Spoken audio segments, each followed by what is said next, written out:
500% 급등주는 여기 없습니다. 수익을 리딩해줄 사람도 없습니다. 그냥 물고기를 잡아주면 좋을 텐데 자꾸 물고기 잡는 방법을 배우라고 합니다. 여기는 그런 곳입니다. 전쟁터 같은 시장에서 살아남기 위해 스스로를 강하게 만들려는 사람들, 계좌에서 실시간으로 변하는 수익률보다 장기간 꾸준히 성장하는 자신의 모습을 사랑하는 사람들, 현명한 투자자들이 모인 공간, 와이즈 클럽. 지금 함께 하시죠. 고정 댓글에서 확인하세요. 과학자들이 생각할 때 멀티 유니버스가 존재하는 게 합리적이라고 생각하시는 분들이 많이 있어요. 930억 강령 곱하기 10의 10의 122제곱을 곱한 거리만큼 떨어진 데는 아주 멀리 떨어져 있는 우주이긴 하지만 우리랑 똑같은 입자 배열을 갖는 우주가 어딘가 아마 짜잔 하고 등장하죠. 그 우주는 아마 튀김을 인간이 발명한 요리 중에 가장 완벽한 요리. 저는 돈가스를 가장 높게 치고 있고요. 돈가스는 밀가루에 결합물 입히고 빵가루가 입히죠. 삼중에 튀김옷을 입히죠. 굉장히 정성스럽게 튀겨내는데 빵가루가 입히죠. 빵가루 자체가 잘 들여다보시면 이미 구멍이 생겨 있죠. 밀가루만 써서 구멍이 100개가 만들어진다고 하면은 그게 빵가루까지 붙여놔가지고 이미 있는 구멍을 더해준 거예요. 바삭함 거리는 걸 더 강화시켜주는 거죠. 빵가루도 튀기면 바삭해지고. 과학이네요. 이게 과학이죠.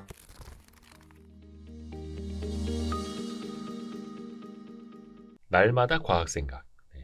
그 진짜 365일 이렇게 쓰신 거더라고요. 360 예, 볼 수 있겠고. 365일 하루에 한 페이지씩 읽으실 수 있도록 그렇습니다. 그래서 딱 365개의 예, 과학 주제를 주제를 가지고 예. 우리 임두원 박사님, 예. 국립과천과학관, 예. 이종모 관장님 덕분에 저희는 더 잘 알게 된 예, 그렇죠. 국립과천과학관. 이정만 지금은 워낙 퇴임하시고, 유명하시니까. 네, 이제 셀럽이셔가지고. 예, 셀럽이죠. 근데 우리 국립과천과학관은 이종모 관장님은 퇴임하셨지만 임두원 박사님이 있다. 저뿐만 아니고 사실 다른 과학자분들 많이 계시죠.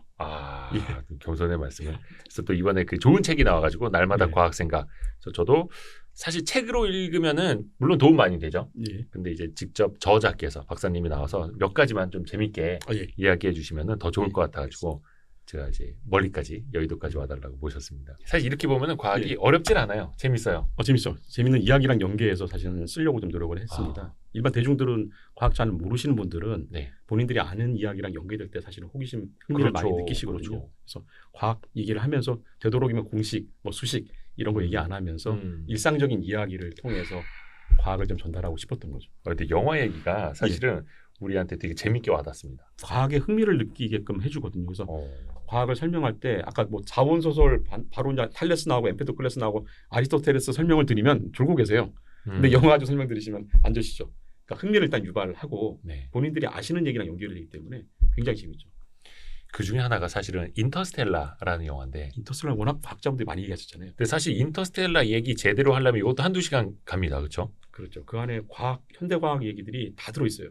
인터스텔라 하나만 가지고 물리학 강의도 가능하다고 하시는 교수님도 제가 봤거든요. 아마 충분히 가능할 거예요. 이 안에 현대 물리학이 다 들어있기 때문에.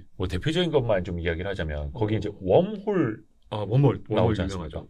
웜홀이 킵손 교수라고 아마 아실 텐데 인터스텔라의 과학 자문을 하신 칼텍 캘리포니아 공과대학의 명예 교수시고 2007년도 아마 노벨 물리학상을 받으신 분이에요. 그러니까 굉장히 석학이신 거죠. 물리학 쪽에서는.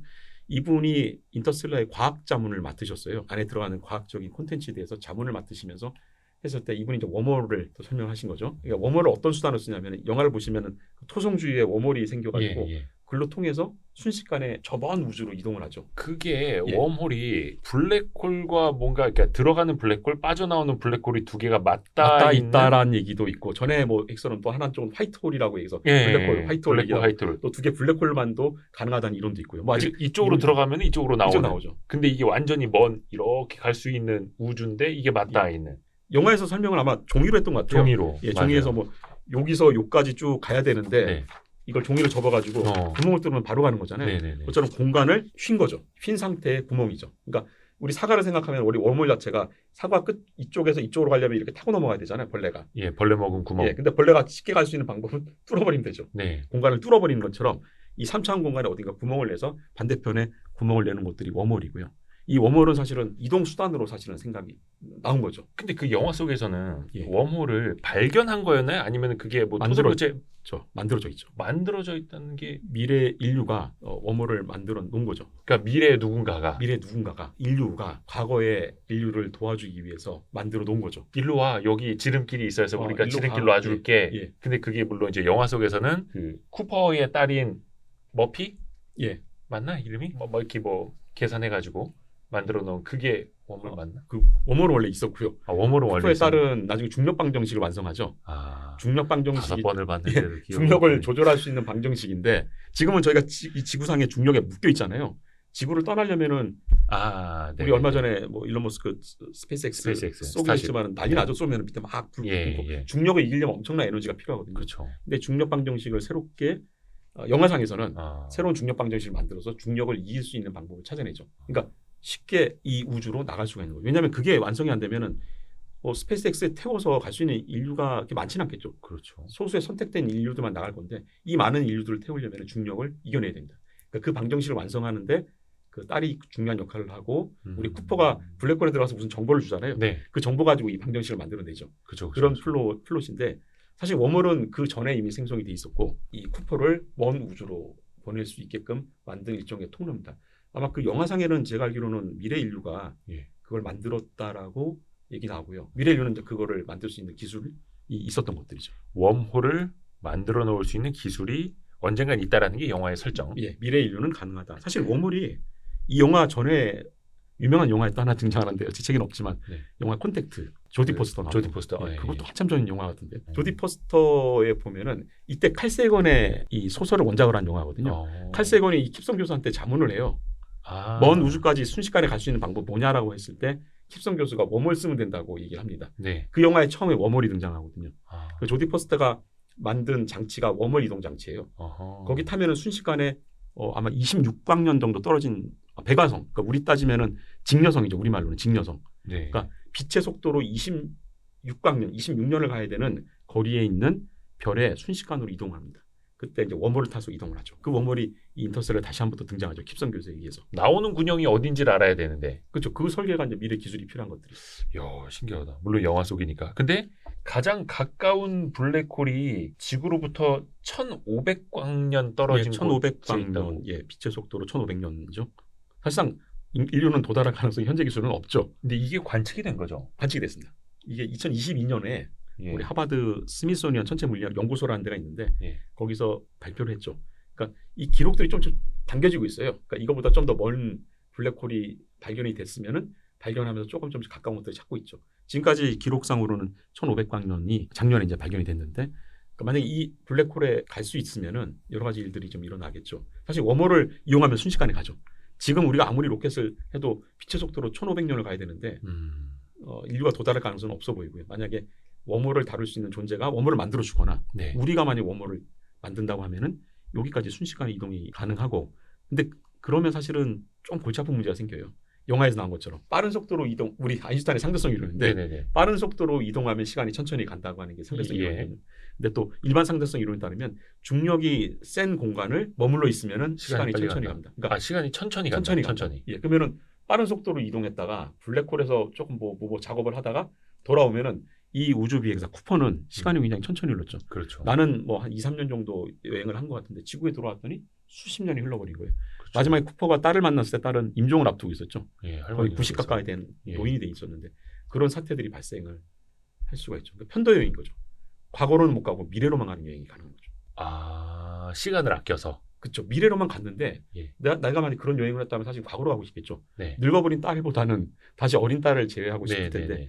아쉽게도 과거로의 여행에 대해서는 이 영화에서도 사실 안 나오고 근데 사실은 이 킵성 교수가 예. 과거로의 과거로의 여행을 가능하다고 얘기하시는 분 중에 한 분이에요. 그래요? 이 웜홀을 이용하는 방식인데 제가 오늘 아마 그 설명드리기 힘들 것 같아요. 굉장히 어렵기도 하고 네. 근데 웜홀을 가지고 조금 조작을 하면은 과거로의 여행이 가능한 방법이 있긴 있습니다. 예. 근데 하여튼 과거로의 여행이 가능한지 안 가능한지 과학자들 사이에 다툼이 좀 있지만 예. 미래로의 여행은 아인슈타인의 상대성 이론만 가지고도 가능하다. 다만 그 여행은 편도 여행이기 때문에 내가 알았던 과거의 추억들은 다 옛날 것이 된다.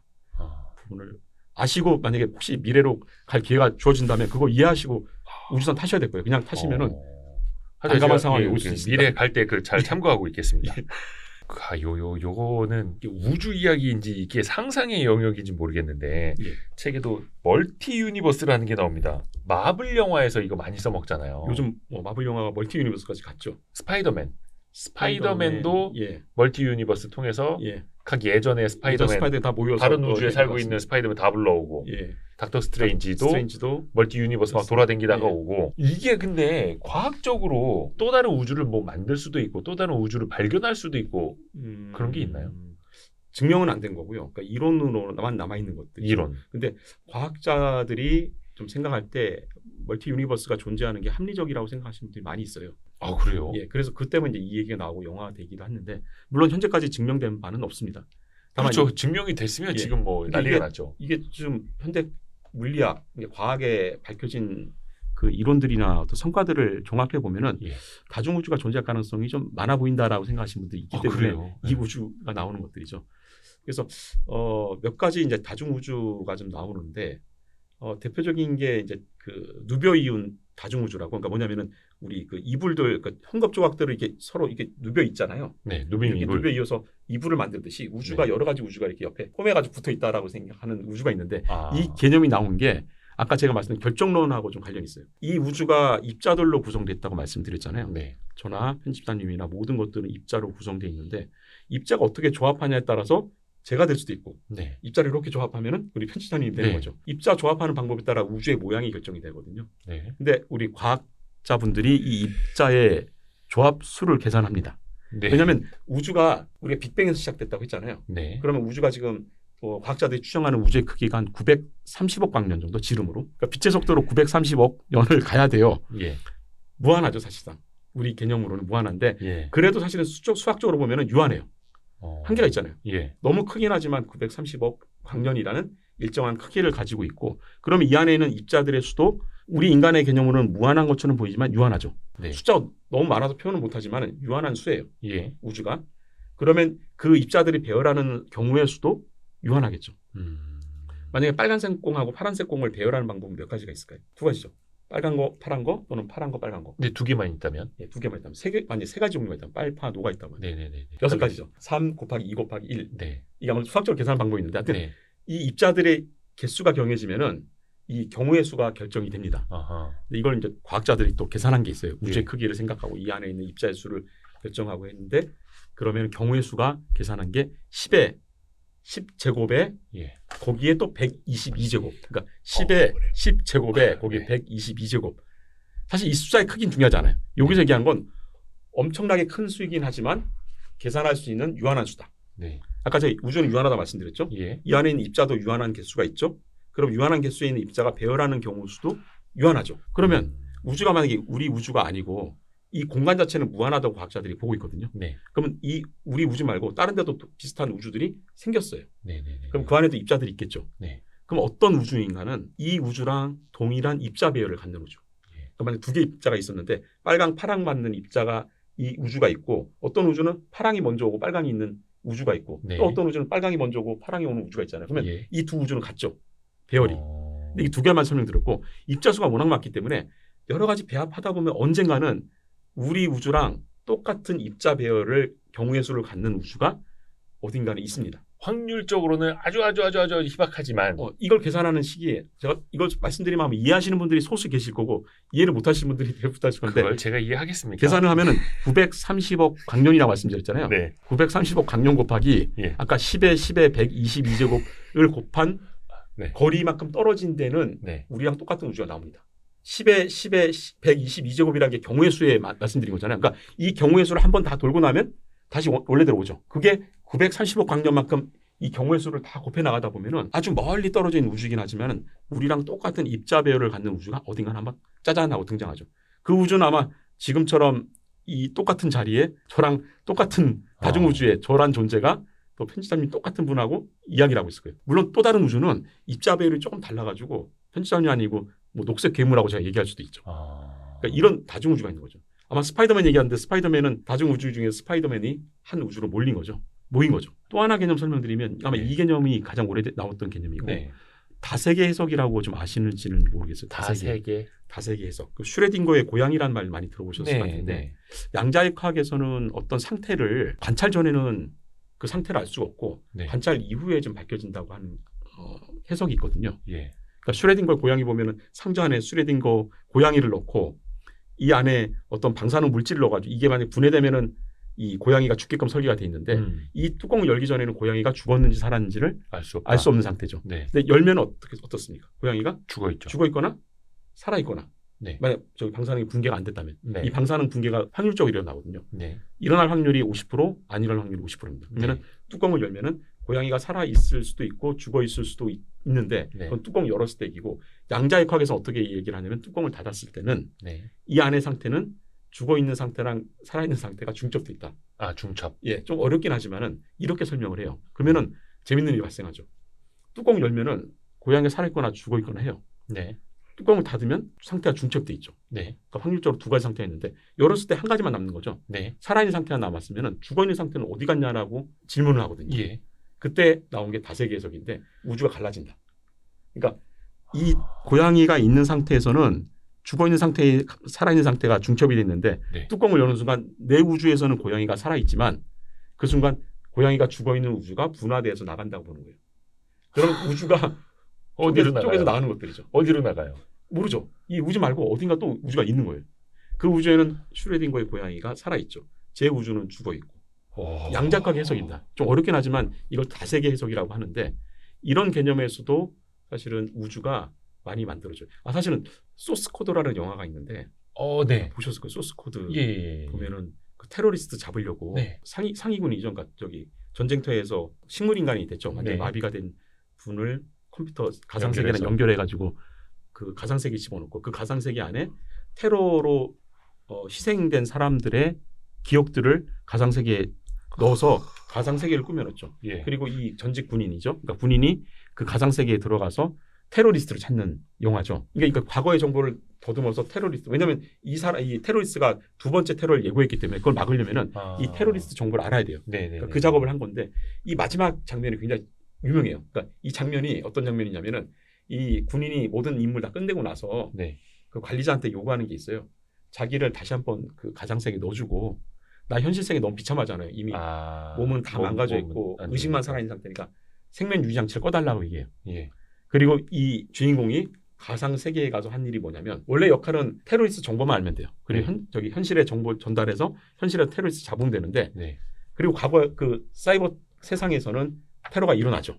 근데 이 전직 군인은 그 가상 세계에 들어가서 본인의 역할보다 한 발 더 나갑니다. 뭐냐면 테러리스트 누군지 알고 테러리스트를 본인이 잡아요. 그리고 실제로 일어날 과거의 사건을 막습니다. 그렇다고 현실의 과거는 안 바뀌었죠. 우리 현실의 과거는 이미 테러는 일어난 거고 거기에 맞춰서 또 미래 테러범을 또 잡았지만 미래 테러를 막지만은 과거는 못 바꿨어요. 근데 이 가상 세계로 돌아간 이 주인공 콜터 데이비죠. 콜터 데이비는 가상 세계에서는 테러를 막아냅니다. 그러면 사실 모순이 생기잖아요. 현실 세계는 테러가 일어나야 되는데 가상 세계는 안 일어났죠. 그러면서 어떤 일이 발생하냐면 테러가 일어나지 않은 세계가 분화되어 나갑니다. 우리 세계는 과거에 테러가 한번 일어났어요. 다행히 이 콜터 데이비 역할로 미래의 두 번째 테러는 막았습니다. 이건 우리 현재의 좀 우주예요. 근데 콜터 데이가 들어간 우리 가상 세계에서는 과거의 테러를 막아냅니다. 그러면 역사가 바뀌었죠. 원래 사실은 과거로의 시간 여행은 역사 바뀌면 안 돼요. 그렇잖아요. 역사가 바뀌었어요.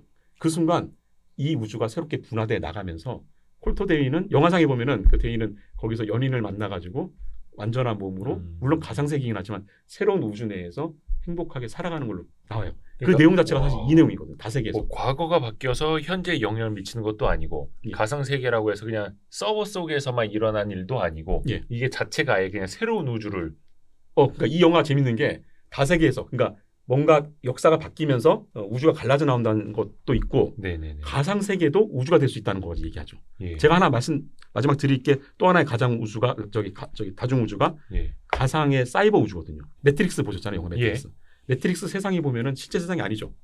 컴퓨터 인공지능이 만들어놓은 가상 세계에서 인간들이 마치 그게 현실인 것처럼 살아가잖아요. 주인공은 빨간 장만 보면은 그 현실을 좀 알게 되는 거고. 만약에 먼 미래에 인류가 컴퓨터 기술이 극도로 발달해서 가상 세계만으로 인간이 현실하고 구분 안 되는 세상을 만들 수가 있다면 그 자체가 하나의 우주이지 않을까라는 하나의 가상을 만들죠. 우리가 살고 있는 이 세계, 네. 이 우주도 어떻게 보면은 아주 컴퓨터 기술이 뛰어난 미래 인류 또는 어떤 외계인, 어떤 존재가 만들어낸 우주일 수도 볼 수도 있는 거죠. 만약에 그게 가능하다고 하면은 누구든지 컴퓨터 앞에서 우주를 만들겠죠. 이게 또 다중우주입니다. 그러니까 사이버 세상에서는 얼마든지 우주가 만들어질 수 있다. 그리고 우리가 살고 있는 우주가 실제 우주인지 가상의 우주인지 구분이 안 된다. 그게 사실은 매트릭스의 모티브가 일부 되겠죠. 그 매트릭스라는 게 그 의미잖아요. 가상 세계인데 이게 누군가에게는 그냥 새로운 우주일 수 우주일 수도 있는 있는 거죠. 예. 그 우리가 안에서 무한한 세계가 있으니까. 예. 만약 그게 가능하다고 하면은 그 기술을 가진 사람은 무한한 우주를 만들 수 있겠죠. 본인이 원하는 형태로. 신이 된 거죠. 예. 어떻게 보면은 이 우주 우리가 가보지 못한 상상만 하고 있는 우주랑 예. 또 역시 가보지 못한 상상의 끝이 없는 가상 세계랑 또 맥이 닿네요. 예. 그러니까 과학자들은 와. 이런 근거로 가중 우주가 존재할 거라고 생각을 하지만 와. 사실 영화에서 나온 건 조금 약간 좀 해결해야 될 문제는 있어요. 가중 우주는 굉장히 멀리 떨어져 있을 가능성이 있거든요. 우리 우주 밖에 저 어디 멀린가인데 네. 사실 우리 우주도 벗어나기 힘든 상황에서 저 멀리 있는 또 다른 스파이더맨이 어떻게 이 우주로 왔을까? 그렇죠. 예, 그런 부분에 대해서는 조금은 이제 과학적으로는 좀 해결해야 될 그렇죠. 부분이 좀 불러내면은 영화 주인공이 바로 오니까. 예. 아 재밌다.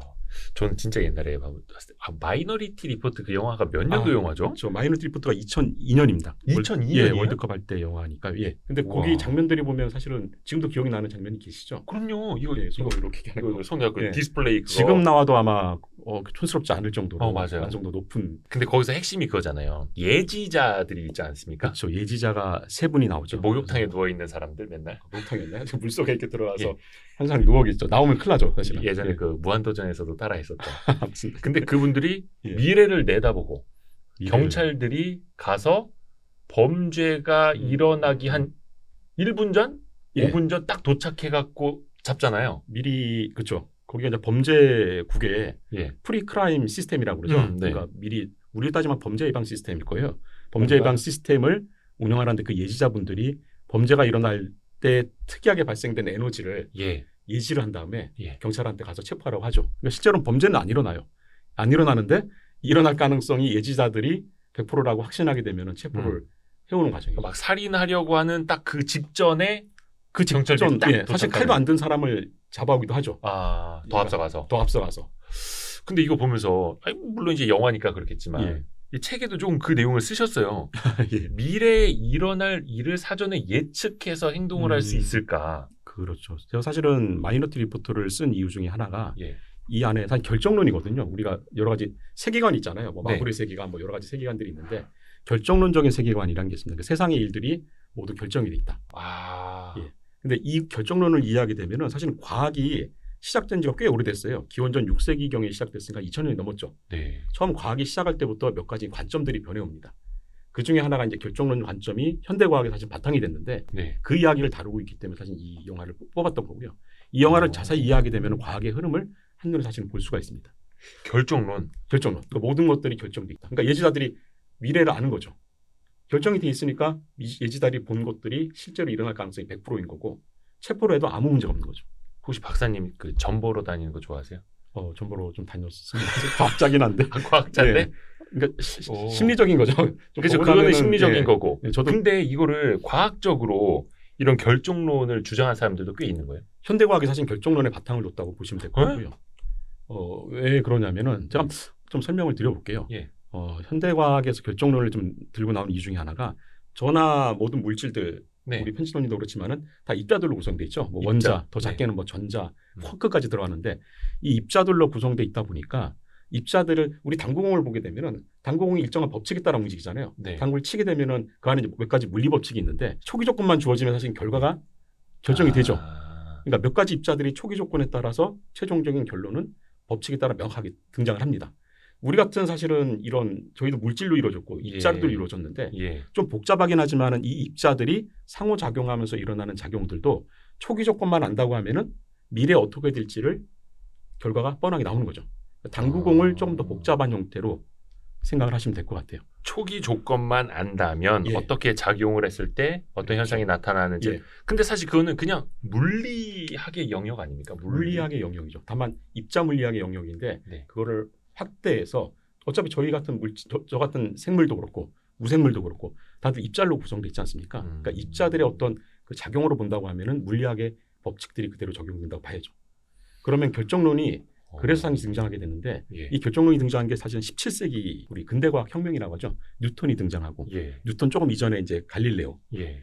그 저 이전에는 우리 코페르니쿠스, 예. 그다음에 이제 뭐 저 케플러도 등장하지 않습니까? 예. 그러니까 이분들이 이 우주를 관장하는 어떤 법칙들을 발견하게 되죠. 예. 그러니까 이분들이 봤을 때는 우주가 굉장히 뭐 신의 어떤 작용에 의해서 움직이는 것보다는 명확한 법칙에 따라 움직인다는 걸 발견한 거예요. 게다가 이제 우리 같은 유형의 물질들이 대부분 다 입자로 구성되어 있다고 한다면은 네. 거기도 똑같이 물리 법칙이 적용될 거고 그렇다면 저희가 당구공 우리가 쳐서 결과를 알듯이 예. 물리 법칙을 알고 초기 조건만 알면은 미래의 결과를 예측할 수 있다라고 생각한 거죠. 다만 여기는 하나 조건이 있죠. 예. 당구공은 되게 단순하죠. 예. 뭐 3개 아니면 뭐 많아봤자 몇 개 정도 네. 구성되는데 거기에 대해서는 사실은 예측하기 굉장히 쉽습니다. 근데 저만 해도 입자가 뭐 상상할 수 없을 정도로 굉장히 많은 거고 이걸 우주로 확장하게 되면은 엄청나죠. 거의 무한한 수로 많죠. 문제는 이 입자들을 다 알 수 있는 그런 게 가능하느냐라는 게 문제인데 그걸 가능한 존재가 사실 예지자들이죠. 그 영화에서는 사실 이분들이 어떻게 해서 그거를 아는지는 잘 안 나옵니다. 감독마음이죠. 예지자들이 그걸 안다고 보는 거고 네. 최근에 우리가 AI들 등장을 하잖아요. 네. AI들이 사실 여기에 좀 근접해 가고 있는 거죠. 많은 정보들을 인간보다는 좀 더 많이 알게 되는 것들이죠. 많은 변수들을 알게 되고 완벽하진 않지만은 인간이 사실 AI를 개발하는 것도 그 중에 하나의 이유일 수도 있습니다. 그러면 AI도 어떻게 보면 물리 법칙, 결정론에 입각해서 그렇죠. 작동을 할 수 있는 그러니까 정보들을 충분히 얻을 수 있다고 한다면 물론 지금 수준은 거기 한참 못 미치지만은 그게 가능하다 보는 게 사실 결정론이에요. 근데 이거에 대해서 반대하시는 분들도 있고 이 결정론에 반대 나온 게 사실은 지금 뭐 제가 이름 붙이긴 했지만은 양자역학에서는 양자론적 또 세계관이 있죠. 양자론적 세계관에서는 이제 결정론이 안 맞다라고 또 현대과학에서 또 얘기를 하고 있어요. 제가 말씀드린 거는 뉴턴까지 그러니까 네, 우리 네, 지금 네. 양자역학 나오기 이전에 근대과학이라 부르는 예. 뉴턴이 정립한 그 세계관에서는 모든 것들이 다 예측이 가능한 거죠. 그 AI마저도 사실은 그 인풋 넣어주는 어떤 빅데이터를 재조합을 해서 뭐 그렇죠. 최근에 나온 GPT도 그렇고 뭔가 예. 말을 생성해내고 하는 생성해나죠. 거니까 예. 법칙을 알고 그 있고 법칙을 조건을 알고 있고 사실 이 개념이 라플라스 악마라는 얘기를 아마 들어보셨을 것 같아요. 라플라스의 악마. 라플라스의 악마 뭐 예전에 일본 드라마도 하나 있긴 있었는데 네. 라플라스가 이 결정론을 사실은 거의 완성하신 분이죠. 뉴턴이 이제 그 결정론적 세계관의 어떤 바탕을 깔았다고 한다면은 예. 사실 뉴턴까지는 결정론이 아니고 기계론이었어요. 네. 기계론적 세계관. 네. 마치 이 우주가 기계처럼 아까 초기 조건 주어지면 기계가 이렇게 모터나 아니면은 톱니바퀴처럼. 예. 그래서 명확한 법칙에 따라 움직이면서 결과가 탁 나오잖아요. 네. 네. 이게 기계론적 세계관인데 뉴턴의 시대만 하더라도 이 우주는 기계론적으로 움직이지만 그래도 신이 관장한다. 예. 신이 개입을 하면 결과를 조금씩 바꿀 수가 있죠. 그러니까 간절하게 기도하면 예. 결정론이 약간 벗어날 수 있는 거예요. 그리고 인간의 의지로 결과도 좀 바꿀 수가 있는 거고. 네네. 근데 이 라플라스 시대에 들어오게 되면은 신의 존재를 완전히 없애버립니다. 신이란 가설을 없애버리고 결정론, 그야말로 법칙만 지배하는 세계관이 되니까 결과를 바꿀 수가 없는 거죠. 신이 존재하지 않으니까. 이게 이제 라플라스인데 이 라플라스가 어떤 얘기를 했냐면은 한 에세이에 이런 말을 좀 남깁니다. 그러니까 어떤 입자의 위치랑 운동량 어떻게 움직이는지를 정확히 알면은 네. 그 존재는 이 입자의 과거, 현재, 미래를 모두 알 수 있다. 그러니까 미래까지 알 수 있다는 얘기죠. 그 운동 법칙을 알면 과거, 현재, 미래를 안다고요? 그렇죠. 그 입자에 예. 얘가 지금 어디 있고 이게 어떻게 움직이는지를 알면 당구공이잖아요. 당구공이 여기 있고 얘가 어디로 간지 알면 결과가 어떻게 될지 뻔히 보이는 거죠. 그리고 어디에서 왔었는지도 이 방향하고 회전을 그렇죠. 속도로 계산을 하면은 예. 알 수가 있다. 알 수 있고. 그러니까 모든 정보를 다 알 수 있다고 했는데 예. 이 가상의 존재죠. 이 가상의 존재를 그 후대 사람들이 라플라스의 악마, 부정적이긴 하지만 왜 악마라고요? 그러니까 너무 무섭잖아요. 인간이 가지지 못한 능력. 어떻게 보면 신도 그런 능력이 있을까? 신의 버금가는 능력을 갖는 존재잖아요. 전지전능하죠. 모든 것들 다 알고 있는. 네. 그래서 라플라스의 악마라는 이름을 붙였고 이 라플라스의 악마가 사실은 이 마이너리티 리포트에 보면은 예지자들의 모티브가 된 것 같아요. 그게 이제 또 AI로 또 넘어오기도 하고 사람의 모습일 때는 예지자 세 분 아마 전지전능한 AI가 등장한다고 하면은 이거를 모델로 하지 않을까 좀 싶긴 하고요. 그래서 결정론을 다루고 있다는 측면에서 이 마이너리티 리포트 굉장히 중요한 거죠. 사실은 이 결정론, 기계론 제가 뭐 17세기, 16세기 있고 말씀드렸는데 그 이전에는 이런 것들이 없었어요. 그야말로 어떤 법칙보다는 신적인 어떤 것들이 관장한다고 생각을 했죠. 그 당시는. 예. 저는 지금 머릿속에 불현듯 떠오르는 게 그 자동차 사고 났을 때 예. 스키드 마크라고 해서 예. 타이어 어디서부터 브레이크를 밟았는지 끽 하고 이제 까만 자국이 쭉 남잖아요. 맞습니다. 그거 계산하면 경찰이나 보험사에서도 속도랑 뭐 과속 여부 어디에서 껴들은 또 계산할 수 있다 하더라고요. 계산할 수 있죠. 그것도 어떻게 보면 결정론일 수도 있는 거고. 그건 사실 과거 사건을 보는 거고 예. 만약에 중간 어디 지점에 스키드 마크랑 차의 속도나 위치를 알았다고 하면은 아. 그 정보만 가지고 그로부터 몇 분 내에 일어난 사고의 양상까지도 파악을 할 수가 있겠죠. 현대과학의 사실 결정론들이 예. 자리를 잡고 있습니다. 예전에 예. 앞에서 뭐 마이너리티 리포트라는 영화도 예. 얘기를 했습니다. 진짜 감명 깊게 본 것 중에 제5원소라는 영화. 제5원소 릭백송 감독이죠. 와. 릭백송 감독. 예. 명작이죠. 예. 이것도 벌써 20년 넘었을 거예요. 그렇죠. 1997년 제가 기억하는데 97년이에요? 97년 저기 90년도 말일 거로. 와, 그거 거의 25년 된 거. 예. 릭백송 여기서? 감독이고 우리 브루스 윌리스 형님 브루스 나오시고 윌리스 형님. 밀라 요요비치. 밀라 요요비치. 그때 그냥 그때 지구만 센세이션이죠. 하나도 할 줄 모르는. 예. 예. 그래서 다들 이제 남자들이 내가 밀라 요요비치한테 이제 우리말을 가르쳐 주고 싶다 막 이런. 예. 근데 여기 보면 제5원소가 흙, 물, 불, 공기. 예. 근데 5번째 원소가 영화상으로는 사랑이었더라고요. 사랑이죠. 예. 사실 이 오원소 얘기를 하면은 예. 이게 사실 과학 영화라고 얘기하면 SF 그 장면만 많이 보세요. 뭐 하늘을 날아다니는 자동차, 네. 우주선 나오고 그다음에 복제 기술 나오죠. 예. 그 외계인이 사실 죽은 그 DNA 가지고 밀라 요요비치 그 복제. 루루죠. 루루. 그 여전사가 그 외계인의 그 DNA를 가지고 인간의 모습으로 복제를 한 것들이죠. 그러니까 그 정도의 SF 콘텐츠를 가지고 설명을 많이 하시는데 사실은 이 오원소 얘기가 좀 중요한 이유가 사실 과학이 처음 출발한 게 제가 2000년 정도 전에 기원전 6세기경에 그 고대 그리스에서 제가 지금 알고 있는 과학이 예. 여러분들이 알고 계시는 과학이 처음 탄생을 하는데 그때 첫 번째 질문이 세상은 무엇으로 구성되어 있는지 근본 물질에 관한 질문이었어요. 그래서 아마 여러분 아시는 탈레스란 그 아마 들어보셨을 거예요. 탈레스. 과학자이기도 하고 철학자이기도 하신 예. 최초의 철학자이면서 최초의 과학자예요. 네. 이분이 이제 만물은 물로 구성되어 있다. 음. 물로 다 구성이 됐다고 얘기를 하고 그 말도 맞죠. 뭐 불로 구성되어 있다고 하신 분도 계시고 여러 가지 이론들이 나오는데 네. 그런 이론들이 경합을 하다가 주류로 잡은 게 아까 말씀하신 4가지 원소예요. 흙, 물, 불, 공기. 우리 동양에서 뭐 지수화풍이라고 하는데 예. 이 4가지 원소를 가지고 세상의 만물이 구성됐다라고 엠페도클레스라는 분이 기원전 6세기경에 얘기를 하십니다. 그때부터 이게 이제 주류 학설이 됐는데 그 이후에 이제 하나씩 더 첨가를 누가 하고 싶었겠죠. 그래서 등장하게 제5원소예요. 그래서 숟가락 얹으려는. 숟가락 얹는 것도 있고 뭔가 네. 4개가만 좀 부족하다고 느꼈던 거예요. 네네네. 그 중에 한 분이 대표적인 분이 아리스토텔레스. 아리스토텔레스가요? 아리스토텔레스가 또 철학자로 알고 계시지만은 네. 또 굉장히 유명한 과학자이기도 하시고 뭐 옛날엔 과학, 철학, 뭐 미술 다 하셨더만요. 그러니까 신화, 뭐 과학, 예술, 문학 뭐 다 사실은 뿌리가 같죠. 같은 뿌리에서 나온 거예요. 그래서 네. 사실은 저도 뭐 책을 쓰지만은 영화 얘기도 하고 여러 가지 뭐 책 얘기도 하는 이유 중에 하나가 과학을 이해하려면 사실은 다방면에 대해서 좀 연결고리를 가지고 있어야 됩니다. 그래서 네. 이 4원소도 사실은 그러한 바탕이 돼 있는 건데 네. 아리스토텔레스가 이 4가지 원소만 가지고 세상을 설명할 수 없다고 생각을 했어요. 왜냐하면 이 아리스토텔레스는 이 우주가 완벽하다고 생각을 했거든요. 이미 완벽하다. 완벽하다. 근데 우리 인간이 살고 있는 지구는 좀 불완전해요. 근데 저 위로 갈수록 완벽에 가까워요.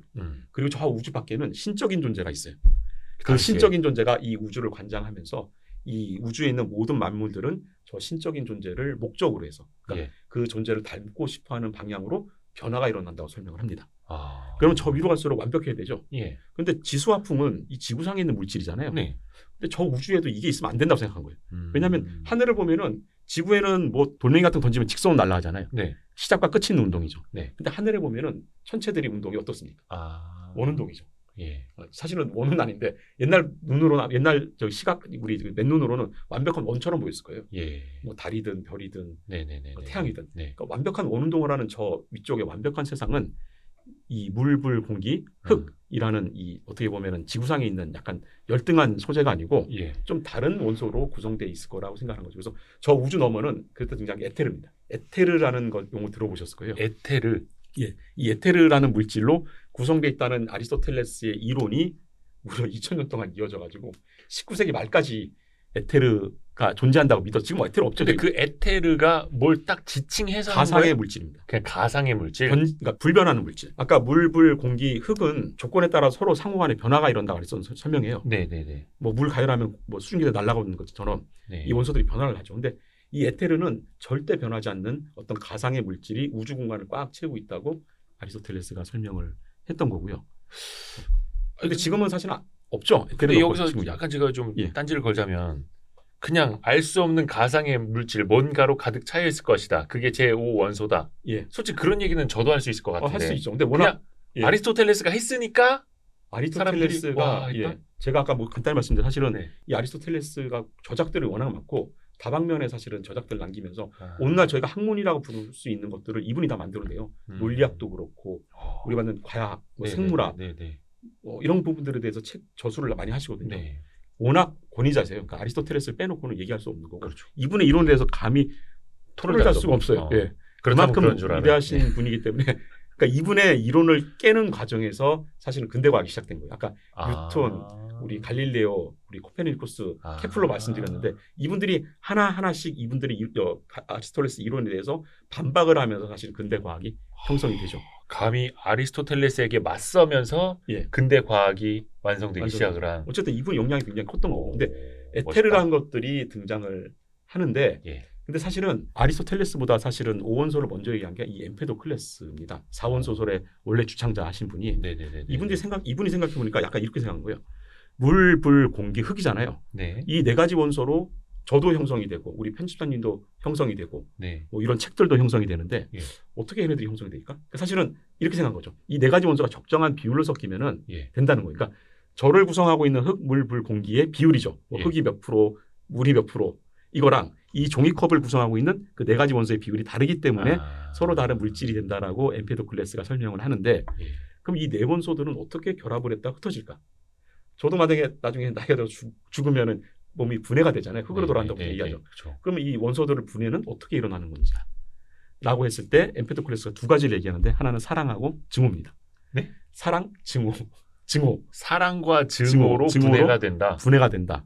그러니까 힘이죠. 철학적이네요. 그러니까 이 네 가지 원소를 묶는 사랑이라는 힘이 예. 원소를 묶으면서 만물을 형성을 시키고요. 오. 이 원소에 증오라는 힘이 가해지면 분해가 되면서 다시 그 원소 상태로 돌아가는 것들이죠. 네 가지 원소에 더해서 이 두 가지 힘을 일종의 원소라고 얘기는 안 했지만은 우리 아까 저 릭베송 감독의 제5원소 영화를 보면 사랑 아까 말씀하셨잖아요. 예. 그 사랑이 여기서 등장을 하거든요. 엠페도클레스가 이 네 가지 원소 외에 부가적인 요소 설명한 거를 릭베송 감독은 제5원소로 해석한 거고 과학자들은 사실 이 개념이 아니고 아까 에테르, 예. 에테르를 5원소로 했던 거고요. 저도 사실 처음에 이 영화 나왔을 때 5원소가 에테르 얘기한 줄 알았거든요. 근데 마지막 보니까 사랑 나오더라고요. 그래서 좀 약간 감동을 좀 했던 적이 있는데 이 엠페도클레스의 사랑 개념이 등장한 거고 영화에 보면 악의 세력 있잖아요. 예. 악의 세력이 사실 증오를 상징하는 거죠. 그 증오에 가득 찬 악의 세력은 세상 만물을 다 파괴하려고 했던 거고 밀라 요에비치가 상징했던 사랑은 모든 것들을 화합시키면서 다시 생성을 시키는 과정이었죠. 그래서 그러니까 릭베송 감독의 제5원소는 아리스토텔레스를 따른 게 아니라 엠페도클레스의 4원소설 무려 2000년 훨씬 더 전의 이야기입니다. 그래서 그 내용이 영화의 모티브가 되고 그래서 과학을 많이 아시면은 영화에 그 숨어 있는 약간 이야기들 많이 아실 수 있어요. 그러니까 단순한 SF 영화가 아니고 철학적인 영화이기도 하고 사실 역사 이야기도 하죠. 예전에 어떤 사람들이 생각을 했는지에 대해서. 그러면 지금은 2023년 현대 과학에서는 제5원소는 일단 4원소 개념 자체가 없죠. 물질의 근본 물질을 현대 물리학에서 물불 흙이 아니고 더 밑으로 내려갔죠. 물불 흙도 더 해서는 우리 19세기 나오던 원자가 됐고 원자를 쪼개보면은 양성자, 중성자, 전자로 구성되어 있고 심지어는 중성자나 양성자 안에는 쿼크라는 기본 입자들이 발견됐죠. 지금까지 17가지 정도 발견이 됐는데 힉스 입자. 힉스 입자도 마찬가지입니다. 힉스 입자랑 쿼크를 포함해서 17가지 정도의 기본 입자가 현재 입자가속기 실험을 통해서 발견이 됐죠. 그러니까 17가지 입자로 만물이 다 구성된다고 설명을 하는 게 현대 물리학 이론이고 끈이론 혹시 또 들어보셨나요? 아니요. 거기까지는 제가 이 17가지 입자가 또 어떤 작은 끈이 진동을 하면서 입자가 된다는 끈이론은 아마 청취자분들 아마 들어보신 분들도 계실 것 같은데 끈이론에서는 작은 끈으로 이 17가지 입자를 설명합니다. 근데 끈이론은 아직 증명된 입자는 아니고요. 아까 제가 말씀드린 17가지 기본 입자는 우리 입자가속기라고 들어보셨을 거예요. 그 입자가속기 실험을 통해서 증명이 된 사안이고요. 4원소설은 더 이상 의미가 없죠. 이 입자들로 원자가 구성되고 원자들로 분자가 구성되고 이 분자들로 고분자가 구성되고 그 고분자들로 저희 같은 생명이나 무생물들이 만들어지는 것들이죠. 그러면 이제 제5원소 영화 그 다음은 17입자. 접근이론 이렇게 나와야겠네. 예. 야, 영화 하나에서 이렇게 그 뭐라 해야 되나? 그 배경이 되는 숨겨진 이야기들이 이렇게 많았네요. 아실란가 모르겠는데 저 어릴 적에 그런 만화도 있었어요. 그 캡틴 플래닛이라는 영화. 거기도 제 5원소예요. 아, 예. 땅불 바람 물마음 5가지 힘을 하나로 모으면서 그 반지를 팔았어요. 학교 앞에 문방구에서. 예. 그 하나씩 뽑기. 아, 예. 기억난 것 같습니다. 혹시 아시는 분 있으면 댓글 달아주세요. 캡틴 플래닛. 또 여기 나오는 게 예. 전자레인지. 전자레인지 붐도 재밌던데 예. 이게 군사 무기를 개발하다가 생겨난 거라면서요. 전자레인지가. 그렇습니다. 예. 사실 저도 요리를 좀 좋아하는 과학자인데 네. 요리할 때 전자레인지 많이 쓰거든요. 그렇죠. 그 원리가 사실은 굉장히 재밌어요. 네. 과학 원리가 그대로 적용돼 있고 말씀하신 것처럼 군사 기술에서 나왔습니다. 이게 미국의 그 군사 기술 특징이 듀얼 테크놀로지라고 보통 얘기를 많이 하거든요. 듀얼 테크놀로지? 예, 그 군사 쪽에 쓰는 기술을 네. 산업적으로 같이 개발합니다. 그러니까 군사 쪽만 해서 열심히 개발한 게 아니고 군사 쪽에서 좋은 기술이 나오면은 이걸 군사 쪽에서도 이용하지만 산업 쪽으로도 바로 적용이 되거든요. 그래서 듀얼 테크놀로지라는 정책들을 많이 쓰시는데 네. 이 전자레인지를 개발한 쪽이 회사가 레이션 아시는 분들이 많을 거예요. 이거 저 저희랑 굉장히 관련 많거든요. 들어본 것 같은데. 레이션이 저희 얼마 전에 사드 문제로 굉장히 골잡았잖아요. 사드를 생산하는 회사이기도 하고요. 토마호크 미사일 전쟁의 개시가 아닌 토마호크 미사일도 여기서 만들고요. 또 얼마 전에 우리 러시아 초음 미사일이 며칠 전에 요격이 됐죠. 그 패트리어트 미사일. 예. 그것도 레이션에서 만듭니다. 그러니까 미사일을 전문적으로 하는 업체고 이 미사일을 개발하다 보니까 필수적으로 레이더 쪽도 같이 개발합니다. 그러겠네요. 예, 미사일이 날아가는 것도 알아야 되고 쏠 때 정확한 위치도 알아야 되니까. 그렇죠. 이 레이션사에서 일하시던 분이 1945년에 레이더 연구를 같이 하고 있었어요. 그러니까 레이더 연구를 할 때 마그네트론이라는 장치가 있는데 그러니까 레이더에서 전자기파를 쏘거든요. 네. 전자기파는 많이들 아실 거예요. 우리 빛도 전자기파지 않습니까? 우리 네. 조명에 나온 빛도 전자기파고 감마선, X선, 뭐 네. 자외선, 적외선 많이 들어보셨을 텐데 네. 여기서 조금 더 이제 좀 파장이 좀 긴 쪽으로 가면은 전파 그리고 파장이 전파보다 조금 작은 게 우리 마이크로파라는 게 있습니다. 마이크로파도 일종의 전자기파 파장인데 이 마이크로파가 레이더에 쓰기에 굉장히 적합해요. 곧바로 쭉 나가기도 하고 물체에 맞으면은 잘 되돌아오거든요. 그래서 이 마이크로파를 생성하는 마그네트론이라는 장치를 연구를 했죠. 이 레이션에서. 예. 그때 이 한 연구자가 우연하게 이 바지 호주머니에다가 초콜릿을 넣고 예. 이 마그네트론을 가동을 시킨 거예요. 원래 네. 사실 저도 실험을 많이 하자면 실험할 때 뭐 넣고 하면 안 되거든요. 기본 수칙이 어긋나죠. 네네. 사실은 실험복을 입고 다 배제하고 난 상태에서 이 마그네트론을 켜야 되는데 잠깐 뭐 점심 때 먹던 약간 초콜릿이 하나 남아 있었나 봐요. 근데 실험을 한 다음에 주머니에 넣어보니까 이 초콜릿이 녹아 있었던 거죠. 날씨가 덥지는 않았거든요. 자기 체온으로 녹은 것보다 훨씬 더 많이 확 녹아버린. 확 녹아버린 거예요. 그래서 좀 이상하다 생각을 한 거죠. 근데 아마 짐작을 했을 거야. 마그네트론에서 나온 마이크로파가 뭔가 작용을 했구나라는 생각을 해서 그 다음은 주머니에 이번에는 팝콘 옥수수를 넣고 작동을 시켰죠. 그랬더니 왠지 해보고 싶은 뻥 터지면서 팝콘이 만들어진 거죠. 이제 확신한 거죠. 마그네트론에 나온 마이크로파가 이걸 가열시킨다. 사실은 이 식재료를 가열시킨 게 아니고 식재료 안에 들어있는 물 분자. 예. 물 분자가 H2O라는 거는 뭐나 너무 쉬운 내용이니까 아실 텐데 근데 물 분자 되게 특이한 게 수소 2개랑 산소 하나로 구성이 되거든요. 근데 산소 쪽이 약간 음의 성질 마이너스 극이고 이 수소 쪽에 약간 플러스 극의 성질을 지니고 있어요. 그래서 물 분자를 보면은 한쪽이 약간 음의 성질, 또 한쪽은 약간 양의 성질을 띠게끔 약간 이렇게 우린 과학자들은 분극이라고 얘기를 하는데 그러니까 전기적 성질을 띠게 되죠. 근데 우리 전자기파도 일종에 보면 전기파와 자기파거든요. 그러니까 전기적인 움직임들, 자기적인 움직임들이 있는데 이 마이크로파, 전자기파가 왔다 갔다 하면서 이 물 분자가 전기적 성질을 띈다고 말씀드렸는데 같이 진동을 시킨 거예요. 물이 그냥 보이지 않죠. 아주 작은 진동이 일어나는. 작은 진동이 지금 이 정도가 아니고 사실은 1초에 25억 번 정도. 1초에 25억 번이에요. 1초에 25억 번. 25억 번 정도. 마그네트론에서 나온 마이크로파가 1초에 한 25억. 우리 전자레인지 쓰는 게 한 1초에 25억 번 정도 진동을 시키거든요. 보통 이제 30초 돌리면 따뜻해지는데 25억 그 정도 진동을 시키면 물 분자가 격렬하게 진동하겠죠. 제가 뭐 손으로 이렇게 하는 정도가 아니고 눈에 안 보이죠. 그 정도로 진동하게 되면은 흔들면 열이 나지 않습니까? 그러니까 물 분자가 스스로 열이 나기 시작하고 그 열이 주변을 퍼지면서 음식물이 익게 되죠. 그래서 음식물 속에 있는 수분으로 인해서 얘가 따뜻해지는. 그러니까 수분의 마찰로 인해서. 그릇에 음식물을 넣으면은 그릇은 안 뜨거워지죠. 음식물만 더워진 이유가 그릇에는 물이 없고 음식물에는 물이 들어 있으니까 그게 가열이 되는 거죠.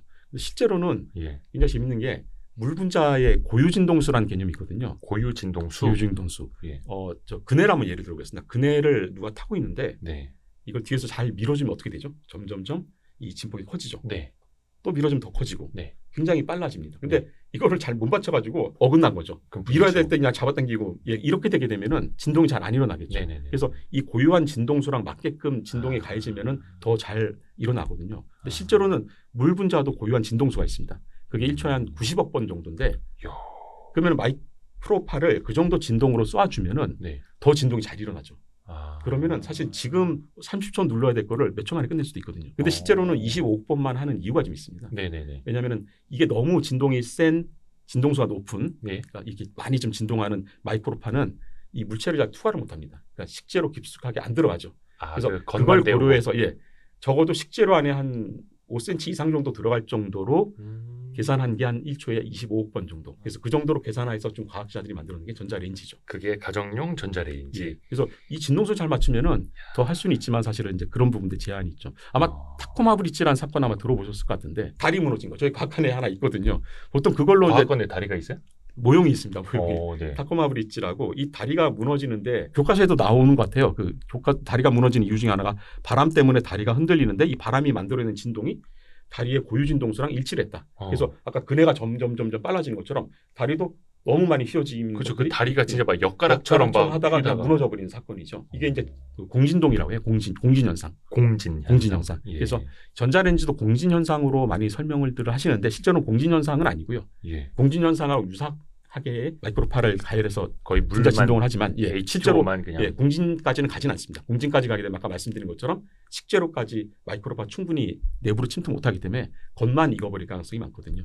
그래서 그런 것들을 좀 과학적 원리로 설명 좀 드릴 수 있을 것 같습니다. 혹시 전자레인지에 왜 넣어서는 안 되는 그릇 같은 것들 있지 않습니까? 전자레인지 그 팔을 좀 세게 반사시키는 것들 있죠. 알루미늄 호일 같은 것들. 그러니까 스테인리스 스틸 같은 것 그렇죠. 넣으면 안 금속 되고. 같은 것들은 좀 위험하기도 하고. 그게 반사시켜서 그런 거예요? 반사가 좀 잘 일어나죠. 전자레인지 이렇게 재밌는 거였네.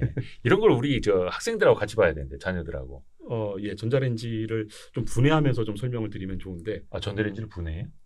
학관 같은데 저희가 뭐 할 때는 분해해서 아이들한테 설명도 좀 하고. 왜냐면 되게 궁금하잖아요. 이 전자파 어디서 나오는지도 사실은 부품을 아이들은 본 적은 없으니까. 근데 그 전자레인지가 저 어릴 적만 해도 되게 비쌌거든요. 근데 지금 마트 가면 몇만 원이면 사요. 몇만 원. 굉장히 싸졌어요. 사실은 이 처음에 나온 전자레인지는 더 비쌌어요.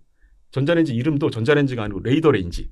레이더를 개발하다 나온 거잖아요. 군사 무기처럼 나온 거거든요. 레이더레인지가 거의 지금 냉장보다 더 큰 수준이었고 개인들은 사실 엄두를 못 내서 고급 식당들 우리 뭐 미슐랭 스타 여기 붙어 있는 그런 식당들에서 어렵사리 구매해서 자랑하는 약간 용도로 썼던 레이더레인지입니다. 이 1947년도에 상용화가 되죠. 근데 이제는 그 부품도 뭔가 되게 작아졌으니까 전자레인지도 얄쌍하게 나오는 거잖아요. 옛날 레이더 크기 생각하시면 될 것 같아요. 그 정도 형태의 처음에는 전자레인지였는데 지금은 마이크로 발생 장치 자체가 작아지니까 조그맣게 나왔죠. 옛날엔 그 집채만 하던 레이더가 이제는 요만해진. 컴퓨터도 옛날에 집채만 했잖아요. 네네. 그게 지금 스마트폰으로 들어오듯이. 그리고 또 책에도 또 나오는데 스테인리스 스틸. 스테인리스. 사실 이거 스테인리스 스틸 각 집마다 몇 개씩 없는 집은 없을 거예요. 그렇죠. 거의 냄비 주방의 거의 대부분이 스테인리스 스틸이죠. 냄비, 밥그릇, 숟가락, 젓가락. 근데 이게 이제 많이들 아실 텐데 녹이 슬지 않는 철이잖아요. 스테인이 그 약간 오염물이잖아요. 오염물이 없다, 그러니까 녹이 없다는 얘기 뜻이죠. 스테인리스 스틸도 이거 뭐 대포 포신을 개발하다가 대포 만들어진 포신을 영국의 한 연구소에서 대포 포신을 개발하고 있었죠. 그러니까 좀 강도 높은 포신들. 대포가 예전에는 좀 포신이 약하다 보면은 교체 주기가 있죠. 뭐 한 100번 정도 쏘면 교체를 해야 돼요. 왜냐하면 더 이상 쏘면 그 압력을 못 견디니까 내부 아마 균열이 생기죠. 그래서 폭발할 수가 있으니까 교체 주기가 있습니다. 이 교체 주기를 좀 더 길게 가져갈 수 있는 포신을 개발하려고 기본은 철을 기본으로 하되 여러 가지 합금을 하게 되는 거죠. 합금 과정에서 여러 가지 시도를 했는데 우리 해리 브리얼리라는 그 연구원이 영국의 연구원입니다. 여러 가지 시도를 하다가 포신 만들어가지고 쏘고 터지고 막 그랬겠죠. 그것들을 이제 야적장에 많이 쌓아놨어요. 그러니까 여러 가지 막 뭐 철에다가 크롬 섞기도 하고 철에다가 뭐 구리 섞기도 하고 여러 가지 것들을 실험한 다음에 못 쓰는 철들을 야적장에 쌓아놨는데 어느 날 한참 지나고 나서 야적장을 지나다 신기한 걸 본 거예요. 대부분의 금속 파편들은 녹이 쓸어 있었죠. 그렇겠죠. 왜냐면 비 맞고 뭐 공기 중에 산화가 됐을 테니까. 근데 어느 금속이 갑자기 반짝반짝 빛나는 거예요. 가봤더니 그 금속은 녹이 안 쓸어 있는 거예요. 그래서 이게 뭐지라고 해서 그 성분을 다시 역추적을 해보니까 여기에 이제 크롬이 들어있었던 거죠. 그러니까 철하고 크롬이 적당한 비율로 들어있을 때 산화가 안 일어났던 거죠. 그래서 이제 원리를 사실 찾는 거예요. 그래서 이 산화 원리를 좀 설명드리면 우리 고사성 하나 잠시 말씀드릴게요. 고사성어가 EJ 뭐 적을 이용해서 적을 제압한다는 네네네네. 뜻이잖아요. EJ가 사실은 이 산화 원리랑 이 스테인리스 스틸이랑 좀 관련이 있어요. 오, 그래요? 사실은 금속이 산화가 잘 일어납니다. 철은 산화돼서 우리 녹이 쓸죠. 검붉게 녹이 쓸고 예. 사실 구리도 우리 구리 되게 안정하다고 생각하는데 구리도 녹이 잘 쓸어요. 그렇죠. 구리가 녹 쓸면은 청록색이 되죠. 국회의사당 아, 그 지붕 도움 지붕이 원래 구리잖아요. 그게 청동. 청동 처음에는 이제 구리 성분이 있어서 예. 좀 반짝반짝 약간 검붉은색이 했었는데 시간이 지나면서 이제 청록색, 녹색으로 약간 바뀌었죠. 우리 자유의 여신상도 처음에 맞아요. 구리 색깔이었는데 시간이 지나면서 이제 산화가 되면서 청록색으로 바뀐 건데 네. 그러니까 금속들은 대부분 이렇게 산화 작용이 잘 일어납니다. 네. 근데 금속 중에 산화가 잘 안 일어나는 대표적인 금속이 좀 고가의 금속이 하나 있어요. 금이죠. 그래서 예. 비싼 거거든요. 금은 산소랑 반응을 하지 않습니다. 근데 나머지 금속은 반응을 하죠. 음. 그러면 과학자들이 생각할 때 한 가지 방법은 금속을 녹 안 쓰게 하려면 금처럼 산소하고 반응 안 하게끔 만들면 되는 게 첫 번째죠. 네. 근데 이건 굉장히 어렵죠. 이건 사실 연금술이죠. 아, 만약 그런 금을 만들면 그쵸. 금 같은 가치를 갖게 되고요. 예. 안 변하는 금속이니까요. 예. 그래서 이거는 사실상 힘들고 두 번째가 이제 하는 게 EJ 전략. 산화로 산화를 제압하는 거예요. 철이 산화되면 아까 제가 검붉은 약간 그 보기 싫은 약간 그런 표면이 형성이 그렇죠. 되잖아요. 그렇죠. 그런데 이 크롬도 산화가 잘 되거든요. 크롬은 산화되는데 투명한 막이 형성이 돼요. 그래서 철하고 크롬을 섞어주면은 철보다 크롬이 먼저 산화가 되면서 철이 산화되기 전에 투명한 막을 형성시켜버려요. 아, 그러면 우리가 보는 코팅이 그 되죠. SNS 냄비도 이미 크롬이 있어서 크롬이 먼저 산화가 된 산화가 상태. 좀 된 상태입니다. 산화가 돼서 막을 형성해버린 거죠. 그래서 철까지 산소가 못 들어가는 거죠. 그 티가 안 나잖아요. 티가 안 나죠. 얇은 막이 형성됐어요. 혹시 그 스테인리스 스틸을 긁으면은 그 부분이 녹슬 수가 있는데 예. 순간적으로 크롬이 다시 또 산화되면서 순간적으로 메꿔집니다. 그래서 스테인리스 스틸이 잘 녹이 안 쓰죠. 근데 아마 스테인리스 스틸도 오. 강하게 자극을 줘서 자꾸 이렇게 긁어내면 녹이 쓰긴 쓸어요. 근데 대부분은 흉터가 생기더라도 크롬이 또 바로 산화되면서 코팅을 해주기 때문에 굉장히 안정적인 형태의 산화 방지막이 된 거죠. 그래서 산화로 산화를 막는다고 해서 EJ 제가 용어를 좀 많이 차용을 하거든요. 칼 같은 경우에도 거의 스테인리스 스틸이잖아요. 스테인리스 스틸이죠. 그것도 막 이게 갈고 해도 순간적으로 다시 막이 형성되면서 보호막이 형성되죠. 그러면 그걸 아예 뭐 주물이라고 해야 되나? 이걸 만들 때부터 그냥 크롬하고 철을 섞어서 만드니까 일정한 비율로 섞으면 됩니다. 이 비율에 따라 또 성질이 달라지긴 하는데 보통 많이 쓰는 게 사실 뭐 튀김을 많이 하지만은 예전에 그 튀김 관련된 예, 책도 예, 쓰셨다고. 저도 튀김하다가 주방에서 이렇게 쭉 보면은 대부분 다 스테인리스 스틸로 돼 있어요. 제가 그래서 주방에. 사실은 이 내용 스테인리스 스틸을 가져왔거든요. 아. 주방에 잠깐 쉬다가 보니까 대부분에 보니까 다 스테인리스 스틸로 되어 있는 주방 도구, 말씀하신 칼도 그렇고 그릇도 그렇고 환풍기도 그렇고 네. 튀김기도 그렇고 거의 대부분이 스테인리스 스틸이더라고요. 아. 그래서 이 스테인리스 스틸을 쓰는 이유를 아마 제가 연구를 하다 이게 좀 책을 쓰게 됐고 보통은 우리 서스 304라는 거 표현 많이 보셨을 거예요. 우리 그 머그컵 우리 뭐죠? 그 스테인리스 컵들 많이 갖고 다니시는데 네. 그 안에 뭐 이거 바닥에 스테인인가? 보면은 예. 서스 304라고 써 있을 거예요.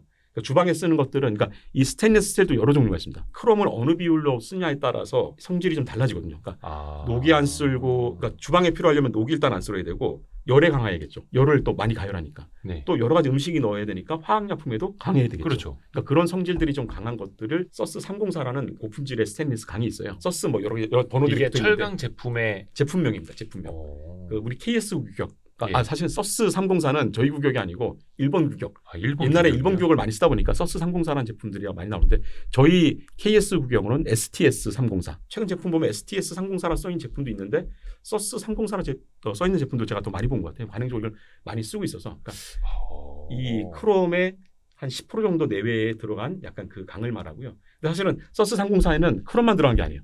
니켈도 좀 들어있습니다. 니켈도 한 10% 정도 미만 좀 들어있는데 니켈을 섞어주면은 크롬보다 더 녹이 안 씁니다. 더 강하게.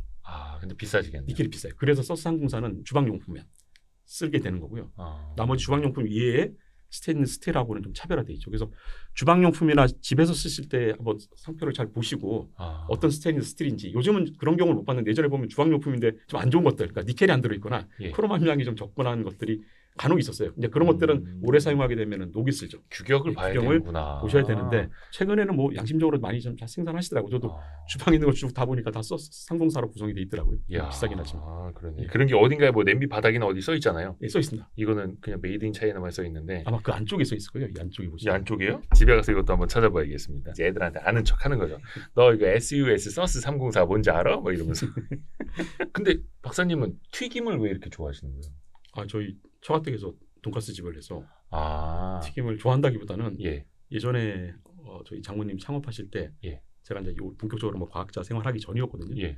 그때 같이 좀 도와드리면서 예. 주방일 사실 배웠죠. 예. 튀김을 하면서 튀김을 요즘도 간혹 주방에서 좀 하거든요. 도와드리는 거죠. 근데 튀김 전문가가 되셨던데요. 책을 쓸 정도면. 예, 튀김을 하다 보니까 튀김 쪽이 되게 궁금하더라고. 이게 네네. 과학적으로 튀김이 왜 이렇게 맛있지? 아니 왜 그러니까 바삭한 느낌이 나지? 이걸 과학자 관점에서 본 거예요. 그냥 흔히들 그러잖아요. 예. 튀김은 신발을 튀겨 먹어도 맛있다고. 뭐 신발 튀겨 먹으면 맛있다. 뭐 책상다리 튀김 맛있다. 뭐 여러 가지 버전들이 그러니까 있죠. 튀겨서 먹는 거는 다 맛있다라는 게 이제 어떻게 보면 이제 통설, 정설처럼 된 건데 예. 그게 맞는 말이에요? 왜 맞는 맛있어요? 말이에요. 튀김이 튀김이 왜 맛있을까? 맛있는 이유는 예. 사실 이제 제가 이제 그거를 과학적으로 분석을 했는데 예. 튀겨서 맛있다기보다는 사실 고온으로 가열할수록 음식은 맛있어지거든요. 네. 아마 마이야르 반응이라는 용어 많이 들어보셨을 거예요. 요즘 뭐 요리사분들 뭐 분자 요리 하시면서 많이 쓰시더라고요. 분자 요리. 예. 마이야르 반응이라고 하는 게 예. 고온으로 식재료를 가열할수록 식재료가 맛있어지죠. 왜냐면은 우리 생고기 먹으면 별 맛이 없잖아요. 뭐 육회는 예외긴 한데 네. 생고기를 씹는 것보다는 굽거나 삶으면 좀 맛있어지죠. 네. 그게 내부 조직이 좀 열을 통해서 분해가 되면서 우리가 소화 흡수하기 좋은 형태로 바뀌거든요. 아. 그래서 맛있어지는 게 하나 있고요. 네. 그다음에 사실은 이 고기나 식재료 같은 경우도 대부분 다 분자로 이루어져 있죠. 네. 분자, 고분자라는 얘기 많이 들어보셨을 거예요. 네. 네. 지방, 단백질, 탄수화물이 다 분자들인데 예. 이 분자들이 열을 가하면 끊어졌다가 서로 반응을 하면서 화학 반응이 일어납니다. 그러니까 예전에 식재료에 없던 새로운 성분들이 만들어지죠. 이걸 저희가 향미 성분이라고 하는데 예. 맛 성분들 예. 그리고 우리 냄새 성분들 어. 이 수천 가지가 만들어져요. 그러니까 기존에 식재료는 없었는데 열을 가하게 되면 갑자기 수천 가지 새로운 성분들이 만들어지면서 혀를 자극하고 코를 자극하니까 아. 눈이 번쩍 뜨이는 거죠. 이게 이제 마이야르 반응인데 그게 뭐 고기 굽는 냄새, 튀기는 냄새 이런 거. 그렇죠. 이 마이야르 반응이 온도가 높을수록 잘 일어납니다. 그렇다 너무 높으면 또 타버리니까 안 되고 네네네. 한 150, 170도 정도가 아마 최적이라고 보통 표현을 많이 하는데 네네네. 그 정도까지 온도를 올릴 수가 있으면 마이야르 반응이 잘 일어나면서 음식이 맛있어지죠. 그런데 우리 물에 삶는 거는 최대 올릴 수 있는 온도가 한계가 있잖아요. 예. 물에 끓는 점은 100도니까. 아. 그러니까 삶는 것보다 온도를 더 높일 수 있는 게 기름은 물에 끓는 점이 200도 이상이거든요. 아. 그러니까 150도 이상으로 가열해 주니까 삶는 수육보다 개인적인 경험입니다만 예. 굽는 고기가 훨씬 더 맛있죠. 대부분 아마 사람들 그렇게 느끼실 거예요. 그래서 그렇죠. 삶아 먹는 고기보다 튀겨 먹는 고기가 맛있는 예, 거. 맞죠. 예, 그래서 이 튀김도 맛있고 사실 네. 같은 원리로 고기 구우면 그래서 맛있는 거예요. 고기를 다 구워 드시려고 하고 튀김을 좋아하시는 이유가 여기 있죠. 근데 튀김은 한 가지 더 있죠. 이 마이야르 반응만 있는 게 아니고 고온에 가열하면서 우리 튀김옷에 있는 수분들이 증발하면서 예. 안에 구멍들이 생기잖아요. 네네네. 근데 수분이 증발할 때 한 1700배 정도 부피 팽창이 일어나거든요. 그러니까 밀가루 반죽을 해놓으면 구멍이 안 보이는데 얘를 뜨겁게 150도 이상 가열하면 예. 수분이 갑자기 팽창하면서 날아가죠. 예. 그러면 안에 구멍이 뻥뻥뻥 뚫리기 시작하죠. 네. 스펀지처럼. 예. 이게 바삭한 구조를 만드는 거죠. 그래서 튀김을 입에 넣었을 때 다공질 구조라고 하는데 이게 무너지면서 아, 식감. 식감 느껴지고 청각적인 효과도 있고 아. 그래서 이 효과까지 더해지니까 아, 미치겠네. 굽는 고기 플러스 알파죠. 아, 배고파. 네. 더 맛있는 거죠. 제가 알기로는 인간이 발명한 요리 중에 가장 우리의 감각을 다 끌어나르는 완벽한 요리라고 뭐 일부 요리사분들 표현하시더라고요. 그래서 튀김을 누구나 다 좋아할 수밖에 없는 어. 이유죠. 그러니까 부침개도 그렇고, 그렇죠. 부침개도 바짝 구울수록 더 예. 좋아하잖아요. 동태튀김 이런 거, 동태전 이런 거. 전도 일종의 튀김하고 비슷한 요리고요. 야, 그렇구나. 그래서 그러니까 좀- 어떻게 보면 향, 그다음에 식감, 뭐 이런 게 다 살아 있는. 그걸 그렇죠. 다 미각, 최적화해서 미각, 살릴 수 후각, 예, 그다음에 촉각, 청각까지. 청각까지. 예. 게다가 시각적인 효과도 있죠. 노르스름하게 잘 아, 구워진 걸 그렇죠. 보면 인간들은 되게 맛있다고 느끼거든요. 그렇죠, 그렇죠. 그 왜냐하면 경험적으로 구워진 고기, 그러니까 마이야르 반응이 일어나게 되면 갈색을 띠어요. 이 갈색 요리를 몇 번 접하다 보면은 경험적인 게 쌓이죠. 이거 맛있는 거. 그러니까 이런 시각적인 효과까지 더해지니까 오감이 다 살아나는 거죠. 그러니까 진짜 튀김인데 따뜻할 때 먹어야 돼요. 근데 그 식고 나면 예. 조금 맛이 많이 떨어지잖아요. 식으면. 식으면 떨어진 이유 중에 하나가 아까 예. 마이야르 반응에서 만들어지는 화합물들이 예. 대부분 분자 크기가 작습니다. 분자 크기 작다는 얘기는 공기중으로 잘 날아간다는 얘기거든요. 예. 사실은 음식을 먹었을 때 느끼는 감각이 미각보다는 후각이 훨씬 더 커요. 미각은 5가지죠. 단맛, 짠맛, 신맛, 쓴맛, 신맛. 예. 이 5가지 사실은 맛을 느끼는데 네. 이 후각은 뭐 저희 사실 논문에 제가 쭉 찾아보니까 연구 결과마다 좀 다르긴 한데 보통 한 10,000가지 정도라고 표현하거든요. 10,000가지 정도를 구분을 해요. 향이. 그러니까 요로 느끼는 게 아니고 사실 음식 먹으면은 이 인간은 여기 우리 연결돼 있어요. 연결돼 있잖아요. 그러니까 여기 음식을 먹으면은 이쪽 뒤로 넘어가죠. 아, 후비강으로 넘어가서 자극을 하는데 1000가지나 되는 자극을 느껴요. 근데 아까 튀김을 하게 되면 맛있는 이유가 그 향이 굉장히 크거든요. 네네. 근데 오래 놔두게 되면은 향 성분들이 날아가죠. 아. 날아가니까 넣었을 때 조금은 맛이 없다고 느끼게 되고 맞아요. 식감도 안 좋아지는 게 아까 수분을 다 빼놔가지고 구멍이 뚫린 자리로 다시 공기 중에 있던 수분이 들어갑니다. 눅눅해지고. 눅눅해지니까 식감도 떨어지고 이런 요인 때문에 조금은 맛이 없다고 느끼시는 거죠. 맞아. 그래서 튀김 요리 맛있다는데 근데 그거 시켜 먹거나 예. 진짜 그 배달 오는 시간 동안 식잖아요. 예. 그리고 아니면 이제 튀긴 지 오래 지나서 먹으면 뭐 튀김 요리 맛도 없는데. 근데 저는 이걸 진짜 제가 말했던 게 저는 별로 튀김 요리 좋아하고 이런 게 없었거든요. 아, 예. 근데 군대 있을 때 취사병들 아, 예. 있는데 한번 뭐 일 도와주러 갔다가 동태전 갓 튀긴 거를 먹은 거예요. 태어나서 처음이에요. 군대 음식이 이렇게 맛있을 수가. 튀기면 진짜 맛있습니다. 저도 주방에서 좀 도와드릴 때 손님들 서빙하고 남으면 짜투리가 좀 남아요. 썰다 보면은 네. 짜투리 남은 거 먹으면 굉장히 맛있거든요. 아, 거기서 먹으면은 아, 서빙 하시는 분들 아마 못 느끼는 맛까지 더 느끼는 거죠. 바로 튀겨나왔어요. 바로 튀겨서 먹으면 굉장히 맛있어요. 그래서 집에서 튀겨 먹어야 되는데 예. 이 집에서 냄새 난다고. 그렇죠? 냄새도 튀김 요리를. 나고 전문점처럼 온도도 사실 못 올리고요. 아, 화력이 작잖아요. 170도까지는 올려야 맛있는. 170도 올리는 수는 있어요. 네. 가스레인지를 올릴 수는 있는데 네. 식당은 화력이 일반 가정집 쓰는 것보다 한 30배, 40배 정도 셉니다. 30배, 40배요? 예, 가스를 그 정도 쓰거든요. 웍할 때도 쓰고 튀김할 때도 쓰는 것들이 굉장히 화력이 높아요. 그러니까 오. 그 튀김기도 화력이 높은 걸 쓰고 오. 요즘 전기를 쓰긴 하는데 음. 이 높게 쓰는 이유가 뭐냐면은 튀김을 가열을 한 다음에 기름을 가열했죠. 가른 다음에 식재료를 집어넣으면은 온도가 금방 떨어져요. 기름의 성질이 온도도 잘 올라가지만 식기도 굉장히 잘 식어요. 그래서 차가운 튀김재료 넣으면은 170도 열심히 만들어놨는데 온도가 갑자기 150도, 130도 떨어지는 거죠. 그러면 아까 말씀드린 마야르 반응이나 이런 것들이 안 일어나죠. 근데 일반 가정이 잘 모르시죠. 그냥 잘 되는지 알고 있는데 실제로는 향성분들이 많이 안 만들어지죠. 그래서 이 온도 유지가 중요한데 일반 가정에서는 힘들기 때문에 사실은 전문점 걸 드시는 게, 왜냐면 전문점은 이 온도 유지에 사활을 걸거든요. 그리고 전문가들은 거기가 사실은 제일 핵심적인 키포인트라고 알기 때문에 굉장히 노하우들이 좀 있습니다. 자영업 하시면서 그냥 뭐 전기로 이렇게 해서 튀기고 이러면 안 되는 거네요. 그런 맛을 살릴 수가 없는 거예요. 살릴 수 기름을 좀 써야 되고 사실은 기름에 넣는 양도 너무 욕심을 내 가지고 막 집어넣다 보면은 맛이 없죠. 가다가 좀 튀김집 하시는 분들 가다 보면은 그런 분들 계셔요. 자영업 하시는 분들 빨리빨리 만들어야 되니까. 빨리 만드는데 근데 맛이 없죠. 그런 집들 온도가 내려가니까 오래 못 가시더라고요. 그래서 전문적으로 또 덴뿌라 같은데 덴뿌라 전문점 가보시면은 좀 유명한 데 덴뿌라 오랜만에 들어보네요. 예, 아마 몇 개 정도 넣고 아마 튀기는 보실 거예요. 많이 안 넣으세요. 한 3-4개 넣고 정도 튀겨내고 장인 정신으로 예, 하나씩 한 땀 한 땀 하시죠. 온도 유지가 굉장히 중요하기 때문에. 신기하다. 예, 과학자 불러놓고 갑자기 예정에 없던 튀김 이야기로 옆으로 빠졌는데 그 튀김의 대명사는 돈가스잖아요. 돈가스죠. 돈가스는 저는 돈가스를 가장 높게 치고 있고요. 네네네. 돈가스가 바삭한 식감 살리려고 굉장히 과학자들은 아니지만 그걸 발명하신 분들 굉장히 생각을 많이 하셨던 것 같아요. 빵가루 입히잖아요. 튀김가루가 아니라. 예, 빵가루 입히는 방식을 후라이라고 하는데, 그러니까 일본 용어긴 한데. 그게 후라이예요? 예, 후라이, 뭐 덴뿌라, 후라이, 가라아게 이렇게 세 가지 나뉘거든요. 네네네. 튀김이 워낙 일본 쪽에 발달이 있어서 제가 말씀드린 다 원래 돈가스가 일본에서 온 거 아닌가요? 일본이고 예. 유럽에서 사실은 튀김이 처음 시작이 됐지만은 일본에서 많이 꽃을 피워요. 근데 그때 나오는 게 이제 후라이, 가라아게, 덴뿌라 예. 이 세 가지 방식인데 덴뿌라는 아실 거예요. 밀가루 반죽해서 입혀서 튀기는 거. 예. 가라아게는 튀김옷이 있는 게 아니고 그냥 고기에다가 밀가루 묻힌 다음에 또는 전분 가루 묻힌 다음에 튀겨내는 거. 네. 그다음에 돈가스는 밀가루에 결합물 입히고 결합물에 빵가루가 입히죠. 예. 삼중에 튀김옷을 입히죠. 굉장히 정성스럽게 튀김옷을 입힌 다음에 튀겨내는데 이 빵가루가 핵심이죠. 빵가루 자체가 잘 들여다보시면 이미 구멍이 생겨 있죠. 밀가루만 써서 만약에 구멍이 100개가 만들어진다고 하면은 네. 거기에 빵가루까지 붙여놔가지고 이미 있는 구멍을 더해준 거예요. 바삭함 거리는 걸 더 강화시켜준 거죠. 빵가루도 튀기면 바삭해지거든요. 과학이네요. 예, 과학이죠.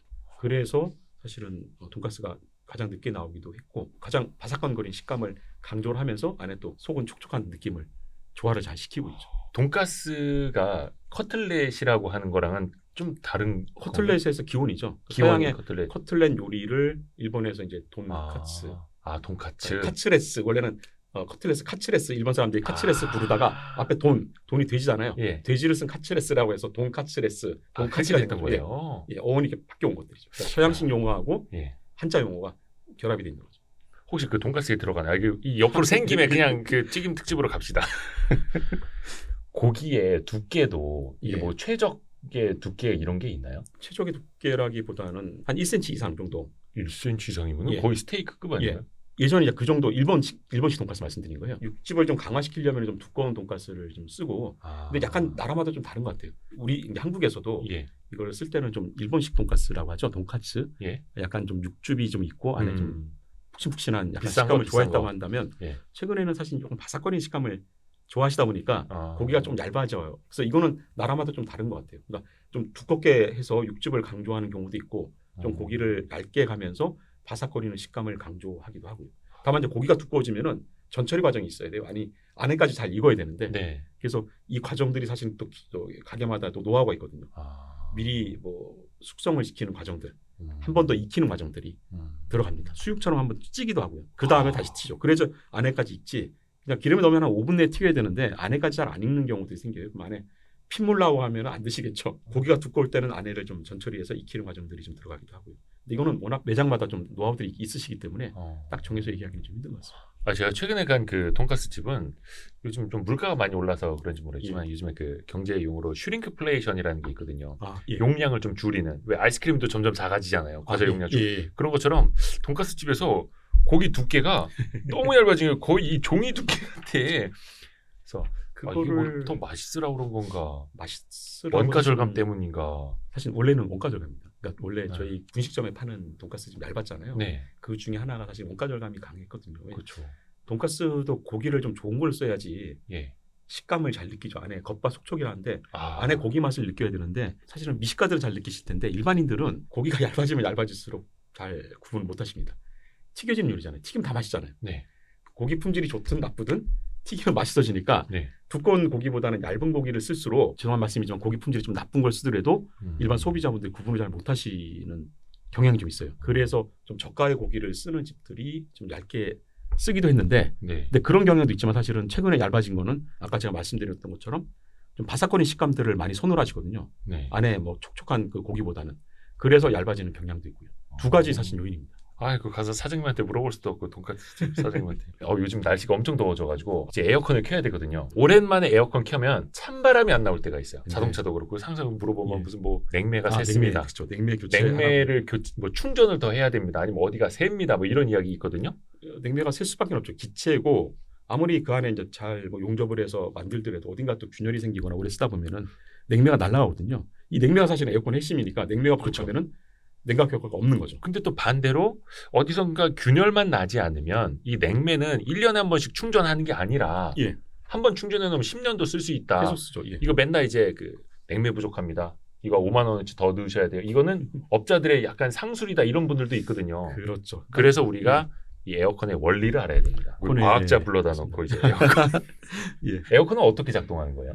에어컨은 냉매가 사실 핵심이고요. 냉매. 냉매가 보통 예전에 우리 프레온가스라고 들어보신 분들이 요즘 MZ세대는 모르실 수도 있는데 MZ 세대는 모르는데 모르죠. 우리 세대 때는 프레온가스 맨날 뉴스에 나왔잖아요. 새로 쓰지 말라고 네. 나왔죠. 오존층 파괴한다고. 예, 오존층 파괴한다고.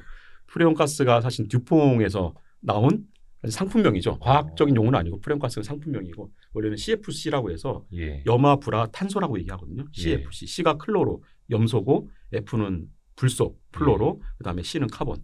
CFC 가스를 우리가 보통 프레온가스라고 얘기를 많이 하는데 네. 이 프레온가스가 특징이 굉장히 반응성이 없어요. 그러니까 다른 것들이 반응을 하니까 오랫동안 보관할 수 있죠. 만약에 얘 쓰는데 다른 물질들하고 반응하게 되면은 네. 계속 충전해줘야겠죠. 아니면 교체를 해주든지. 네. 근데 한번 넣어놓고 계속 써도 변화가 없고 그다음에 이 성질 자체가 에어컨에 적합한 성질들이 있어서 프레온가스를 많이 썼는데 이 안에 들어있는 염소 성분이죠. 수돗물 저희 소독할 때도 염소 많이 쓰잖아요. 네네네. 그 염소가 지금 CFC 가스에 보면 분자식에 염소가 들어있거든요. 오. 이 염소가 우리 오존층 파괴하는 그 메커니즘에 작용을 합니다. 그래서 이 CFC를 다른 걸로 대체하려고 많이 노력을 했죠. 이 네. CFC랑 구조는 비슷한데 염소가 없는 형태의 대체 가스를 개발을 하고 있고 오존층 파괴는 줄었는데 여전히 이제 지구온난화 또 주범으로 또 돼 있어서 현재도 지금 대체 작업들 많이 일어나고 있습니다. 되도록이면은 온난화 효과가 없는 가스로 대체를 하려고 노력을 많이 하고 있고요. 근데 이제 냉매라는 것 자체가 이름에서 오듯이 뭔가를 차갑게 차갑게 만들어지는 제가 매개체인데 그 원리를 말씀드렸어야 되는데 근데 이게 보통 우리가 실외기 그래서 더운 바람 내보내고 뭐 어디선가 뭐 바람을 뒤로와서 제가 차갑게 해서 저기도 에어컨이 있습니다만 찬바람을 공급해 주는데 어떻게 이게 교환이 되는 거예요? 어떤 원리로? 그렇죠. 또 이제 그렇게 알고 계시는데 실외기 역할이 더운 바람을 내보내죠. 나가긴 하는데 네. 원래 역할은 냉매라고 불리는 이 프레온가스 예전에 프레온가스 네. 지금 따지면 냉매죠. 예. 이 냉매를 압축시키는 역할입니다. 압축이요. 예, 압축을 시키되면은 가스가 압축되면은 액체가 되거든요. 많은 분들이 아실 거예요. 가스를 엄청나게 압축하면? 압축을 시키게 되면 액체 상태가 되죠. 네. 더 압축시키면 고체까지 되는데 그까지는 안 되고 네. 가스를 압축시켜서 액화라고 보통 얘기 많이 하죠. 네네네. 우리 LNG 같은 데 보면은 액화. 예, 그 가스를 액화시켜 가지고 그렇죠. 수입을 해 오잖아요. 음. 액체로 만들어서. 그것처럼 액체로 만든 이 냉매를 실외기에서 이제 압축을 시킵니다. 펌프를 통해 가지고. 네. 압축시킨 다음에 실내기로 집어넣죠. 근데 이 실내기에서 어떤 일이 발생하냐면 가는 관을 통과시킵니다. 아주 가는. 네, 그럼 요 안에 좀 가는 관이니까 네. 액체가 많이 통과를 못 하겠죠. 네. 그러다 어느 순간 갑자기 공간이 확 넓어져요. 예. 이 안에 넓어지는 공간이 또 있거든요. 그러면 압력을 받아서 조금 들어오던 게 공간이 넓어지니까 네. 쫙 퍼지면서 압력이 순간적으로 낮아지죠. 네. 압력이 낮을 때 나타나는 현상이 우리가 끓는 전 내림이라고 하는데 이거 보통 교과서 많이 나와요. 저기 밥을 짓는데 산에 올라가서 밥을 지면 밥이 설립니다. 그게 예. 이제 원래 물이 100도씨에서 끓는데 압력이 낮으면 80도에서 끓는다. 뭐 이렇게 설명 많이 하는데 네네네네. 그러니까 압력이 낮아지면 순간적으로 끓는 점이 낮아집니다. 근데 우리 냉매가 아까 말씀드렸던 우리 CFC 가스 같은 경우가 보통 40도씨에서 끓어요. 예. 그러니까 40도씨가 되면은 기체가 돼서 날아가는데 예. 이게 압력을 굉장히 낮게 해주면은 끓는 점이 낮아지죠. 그러면 음. 4도씨 정도에서도 끓어서 기체화 되거든요. 그럼 예. 아까 압축시켜서 온 액화가스가 예. 갑자기 압력이 낮아지니까 예. 끓는 점이 낮아졌잖아요. 네. 그러면 이 상온에서도 갑자기 증발이 일어나요. 액체가 다시 기체로 되는 거죠. 예. 아까 어렵게 액체 만들어놨는데 이게 넓은 공간에 확 퍼지면서 순간적으로 기화라 그러죠. 네. 기화 현상이 일어납니다. 그럼 어떤 일이 발생하냐면 우리 주역이 병원에 가면 주사 맞기 전에 여기 알코올 네. 발라주잖아요. 싹 시원하죠. 예, 시원하죠. 그게 이유 중에 하나가 알코올이 증발이 잘 되잖아요. 샹달하면서. 증발하면서 이 에너지를 열 에너지를 뺏어가죠. 예. 그것처럼 이 냉매가 갑자기 기화되면서 이 실내 공기에 있던 따뜻한 열을 뺏어서 뺏어가는. 날아갑니다. 그래서 시원한 바람이 시원한 바람이 나오는 거죠. 그러니까 공기가 굉장히 시원해지면서 그 공기를 밀어내는 거죠. 그리고 냉매는 다시 실외기로 가서 압축이 되죠. 예. 압축이 또 되면서 거기서 또 다시 원래 압축. 있던 그 뜨거운 열기는 밖으로 뽑아내버리고요. 그러면 다시 이 사이클이 반복이 됩니다. 그러니까 원리는 사실은 병원에서 그 알코올 바르는 거랑 같은 원리다. 그게 그러니까 기화열이라고 실외기는 이걸 다시 압축해주는 역할. 압축해주는 역할. 그러니까 더운 바람을 밖으로 밀어내는 게 아니고 예. 압축할 때 그때 열이 나서 그걸 이제 그렇죠. 그러니까 핵심 기능은 압축하는 기능이고 열을 내보내는 건 부수적인 기능인 거죠. 그러네. 예, 그리고 실내기는 이거를 다시 기화시키는 작용을 하는 거고 찬바람 내보내는 것도 마찬가지로 부수적인 작용인 거고요. 그 사이에서 냉매는 압축이 됐다가 다시 기화됐다가 기화가 됐다가 이 사이클을 계속 이걸 반복을 계속 반복을 예, 하면서 근데 돌고 돌고 예. 도는. 근데 이 냉매 자체가 굉장히 안정적인 물질이기 때문에 오래 써도 세질 맞는다면은 계속 쓸 수가 있는 것들이죠. 그래서 이게 5년이고 10년이고 그래서 쓸 수 있다라는 게 그 예. 사이만 잘 돌고 있으면 되는. 근데 그 안에 뭐 구리관 어디가 새거나 이러면은 가스가 날아가죠. 그죠. 날아가면은 또 몇십만 원 돈 들어가는 그런 원리였구나. 예.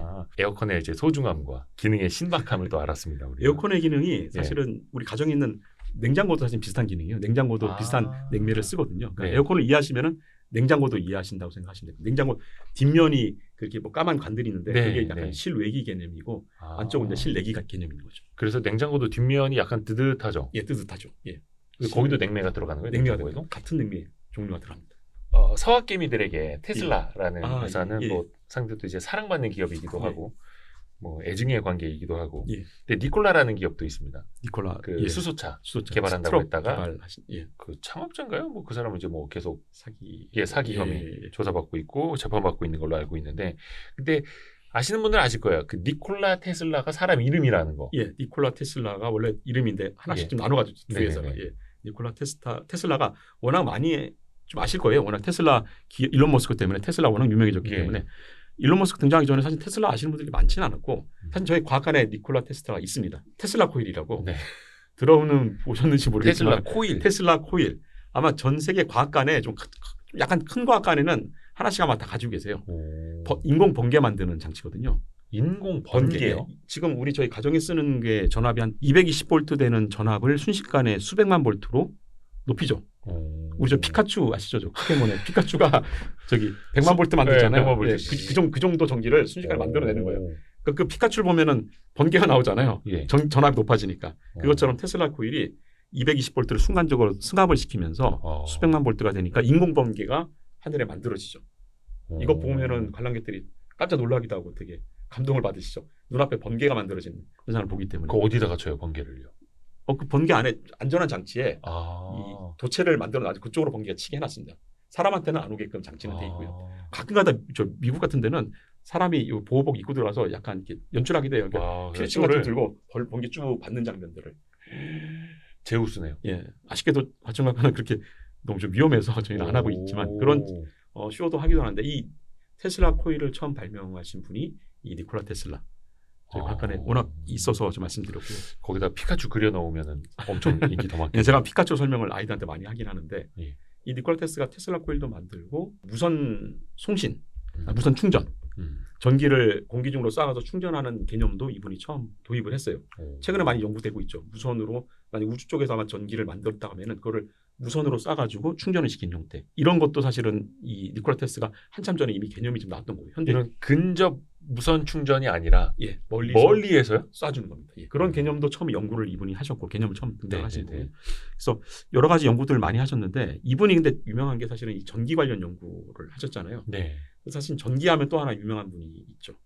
에디슨. 에디슨. 에디슨하고 보통 우리 뭐 애증의 관계, 약간 라이벌 관계라고 표현을 많이 하시는데 처음에는 사실은 에디슨 회사에서 일하시는 근로자였죠. 아, 직원. 니콜라 테슬라가 워낙 똑똑하고 네. 능력이 있기 때문에 스카우트를 해서 에디슨 기계 제작 회사에서 근무를 하고 있었는데 네. 에디슨은 직류, 네. 그다음에 니콜라 테슬라는 우리 교류를 주장을 합니다. 그러니까 에디슨이 처음에는 직류를 가지고 전기 사업을 벌이는 거예요. 근데 사실은 직류가 지금 많이 쓰이기도 하죠. 지금 여기 우리 방 안에 있는 것들 그렇고 가정에 쓰는 제품들 다 직류 제품들이에요. 네. 우리 배터리도 직류가 나오죠.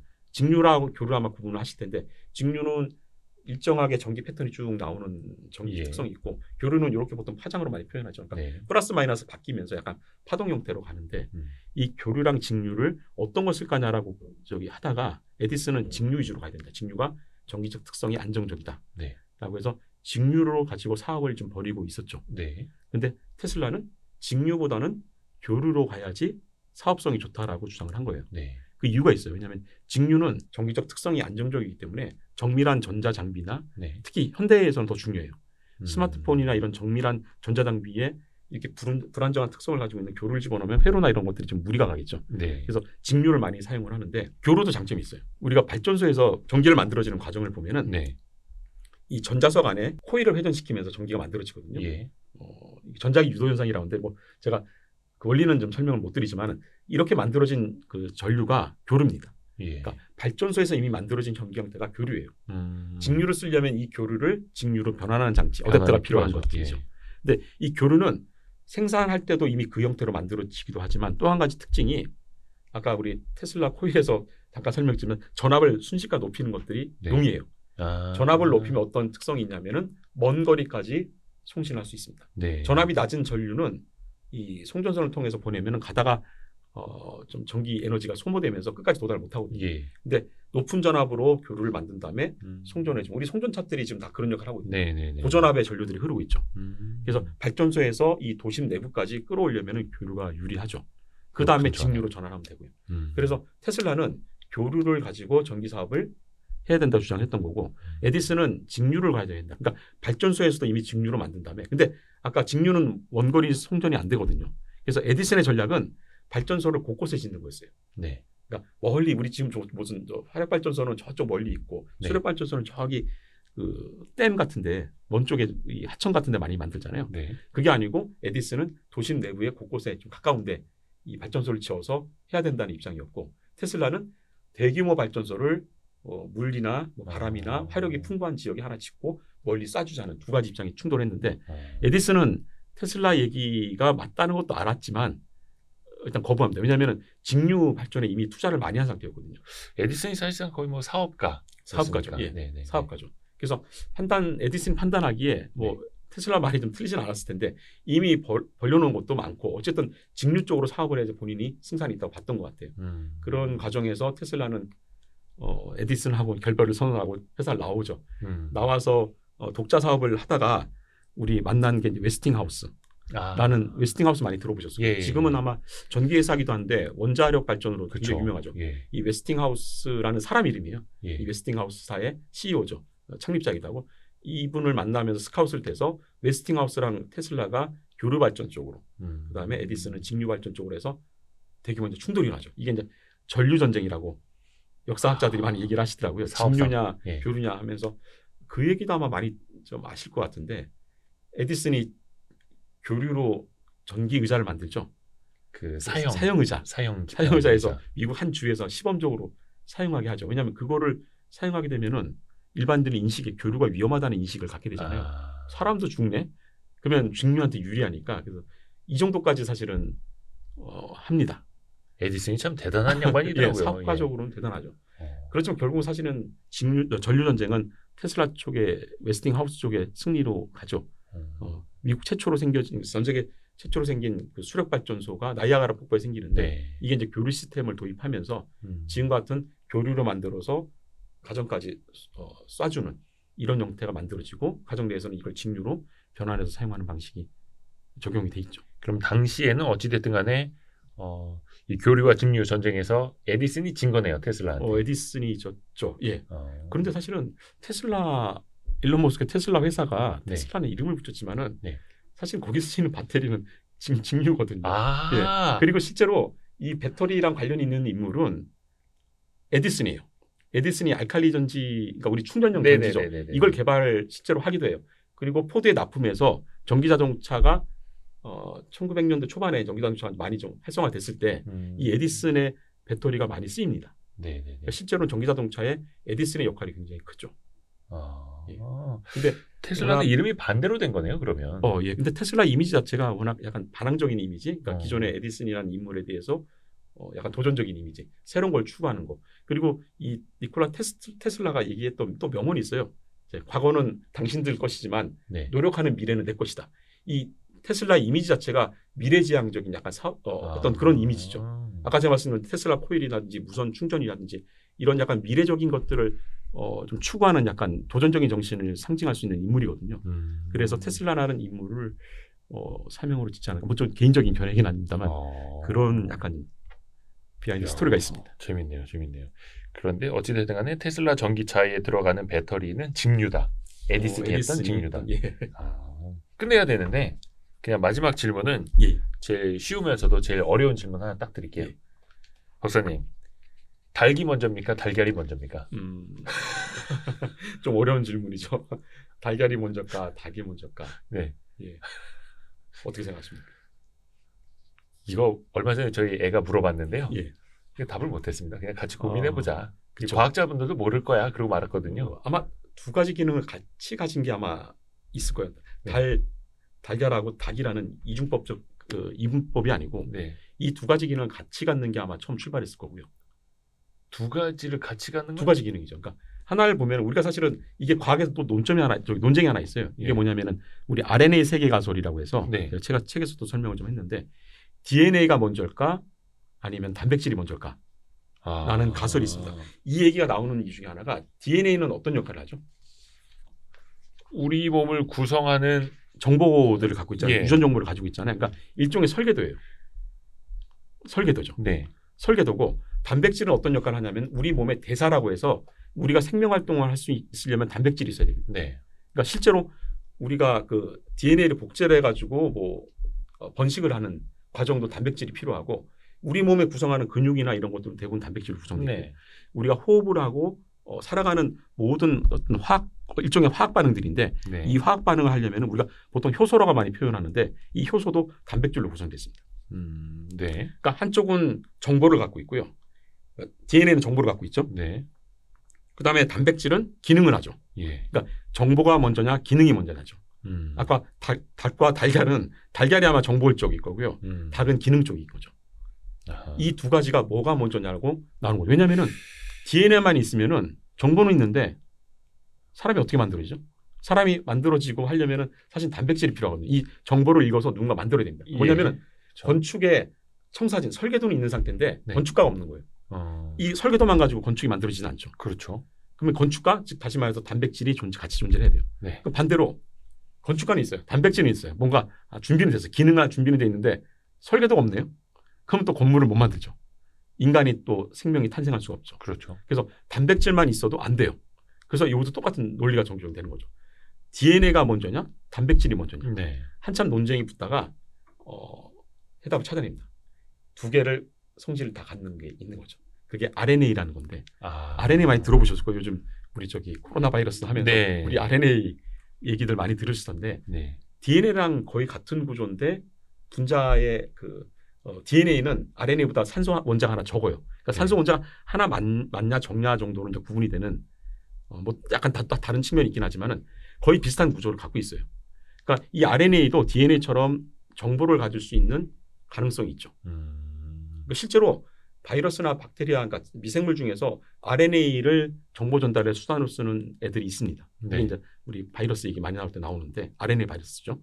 그러니까 RNA가 설계도 역할을 할 수 있어요. 네. 그러면 이 RNA가 어떤 역할만 하면 되냐면 단백질처럼 기능 역할을 할 수 있으면 되죠. 네. 어떤 대사작용, 작용을 이끌어 쓰면 되는데 그게 발견이 됐습니다.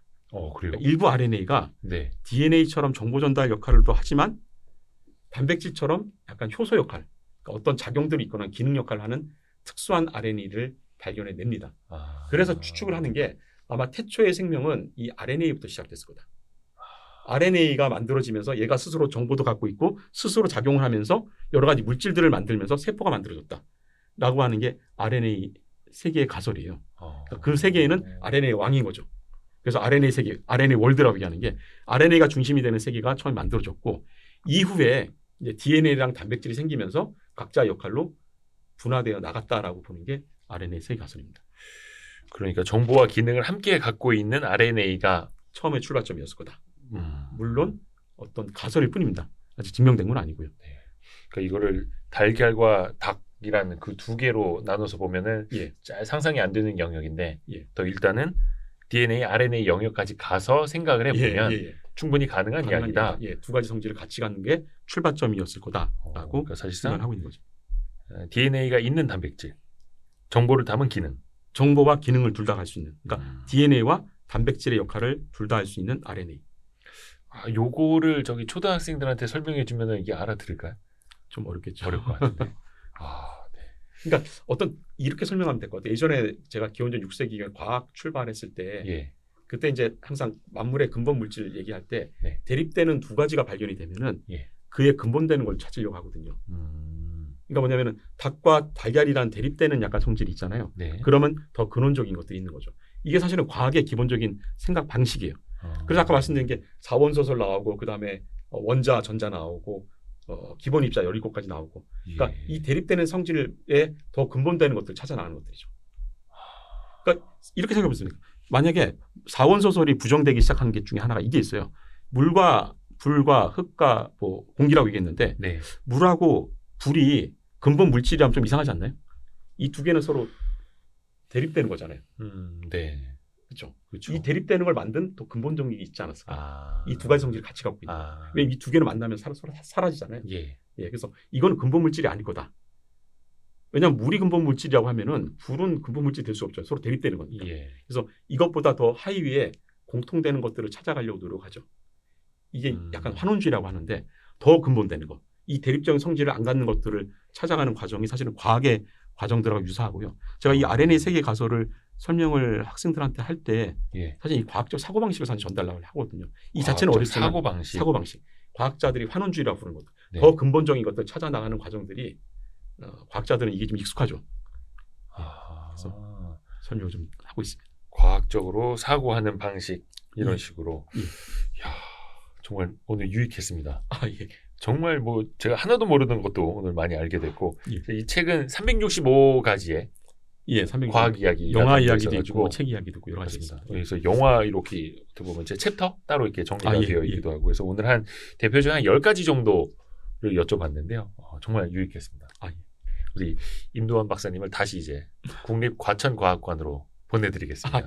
저희가 뭐 멀티 유니버스나 이런 쪽으로 못 보내드리지만 웜월은 못 태워 보내지만 가끔은 전철역으로 해서 전철 타고 가겠습니다. 과천으로 보내드리겠습니다. 오늘 너무 감사합니다. 감사합니다. 고맙습니다. 감사합니다. 고생하셨습니다.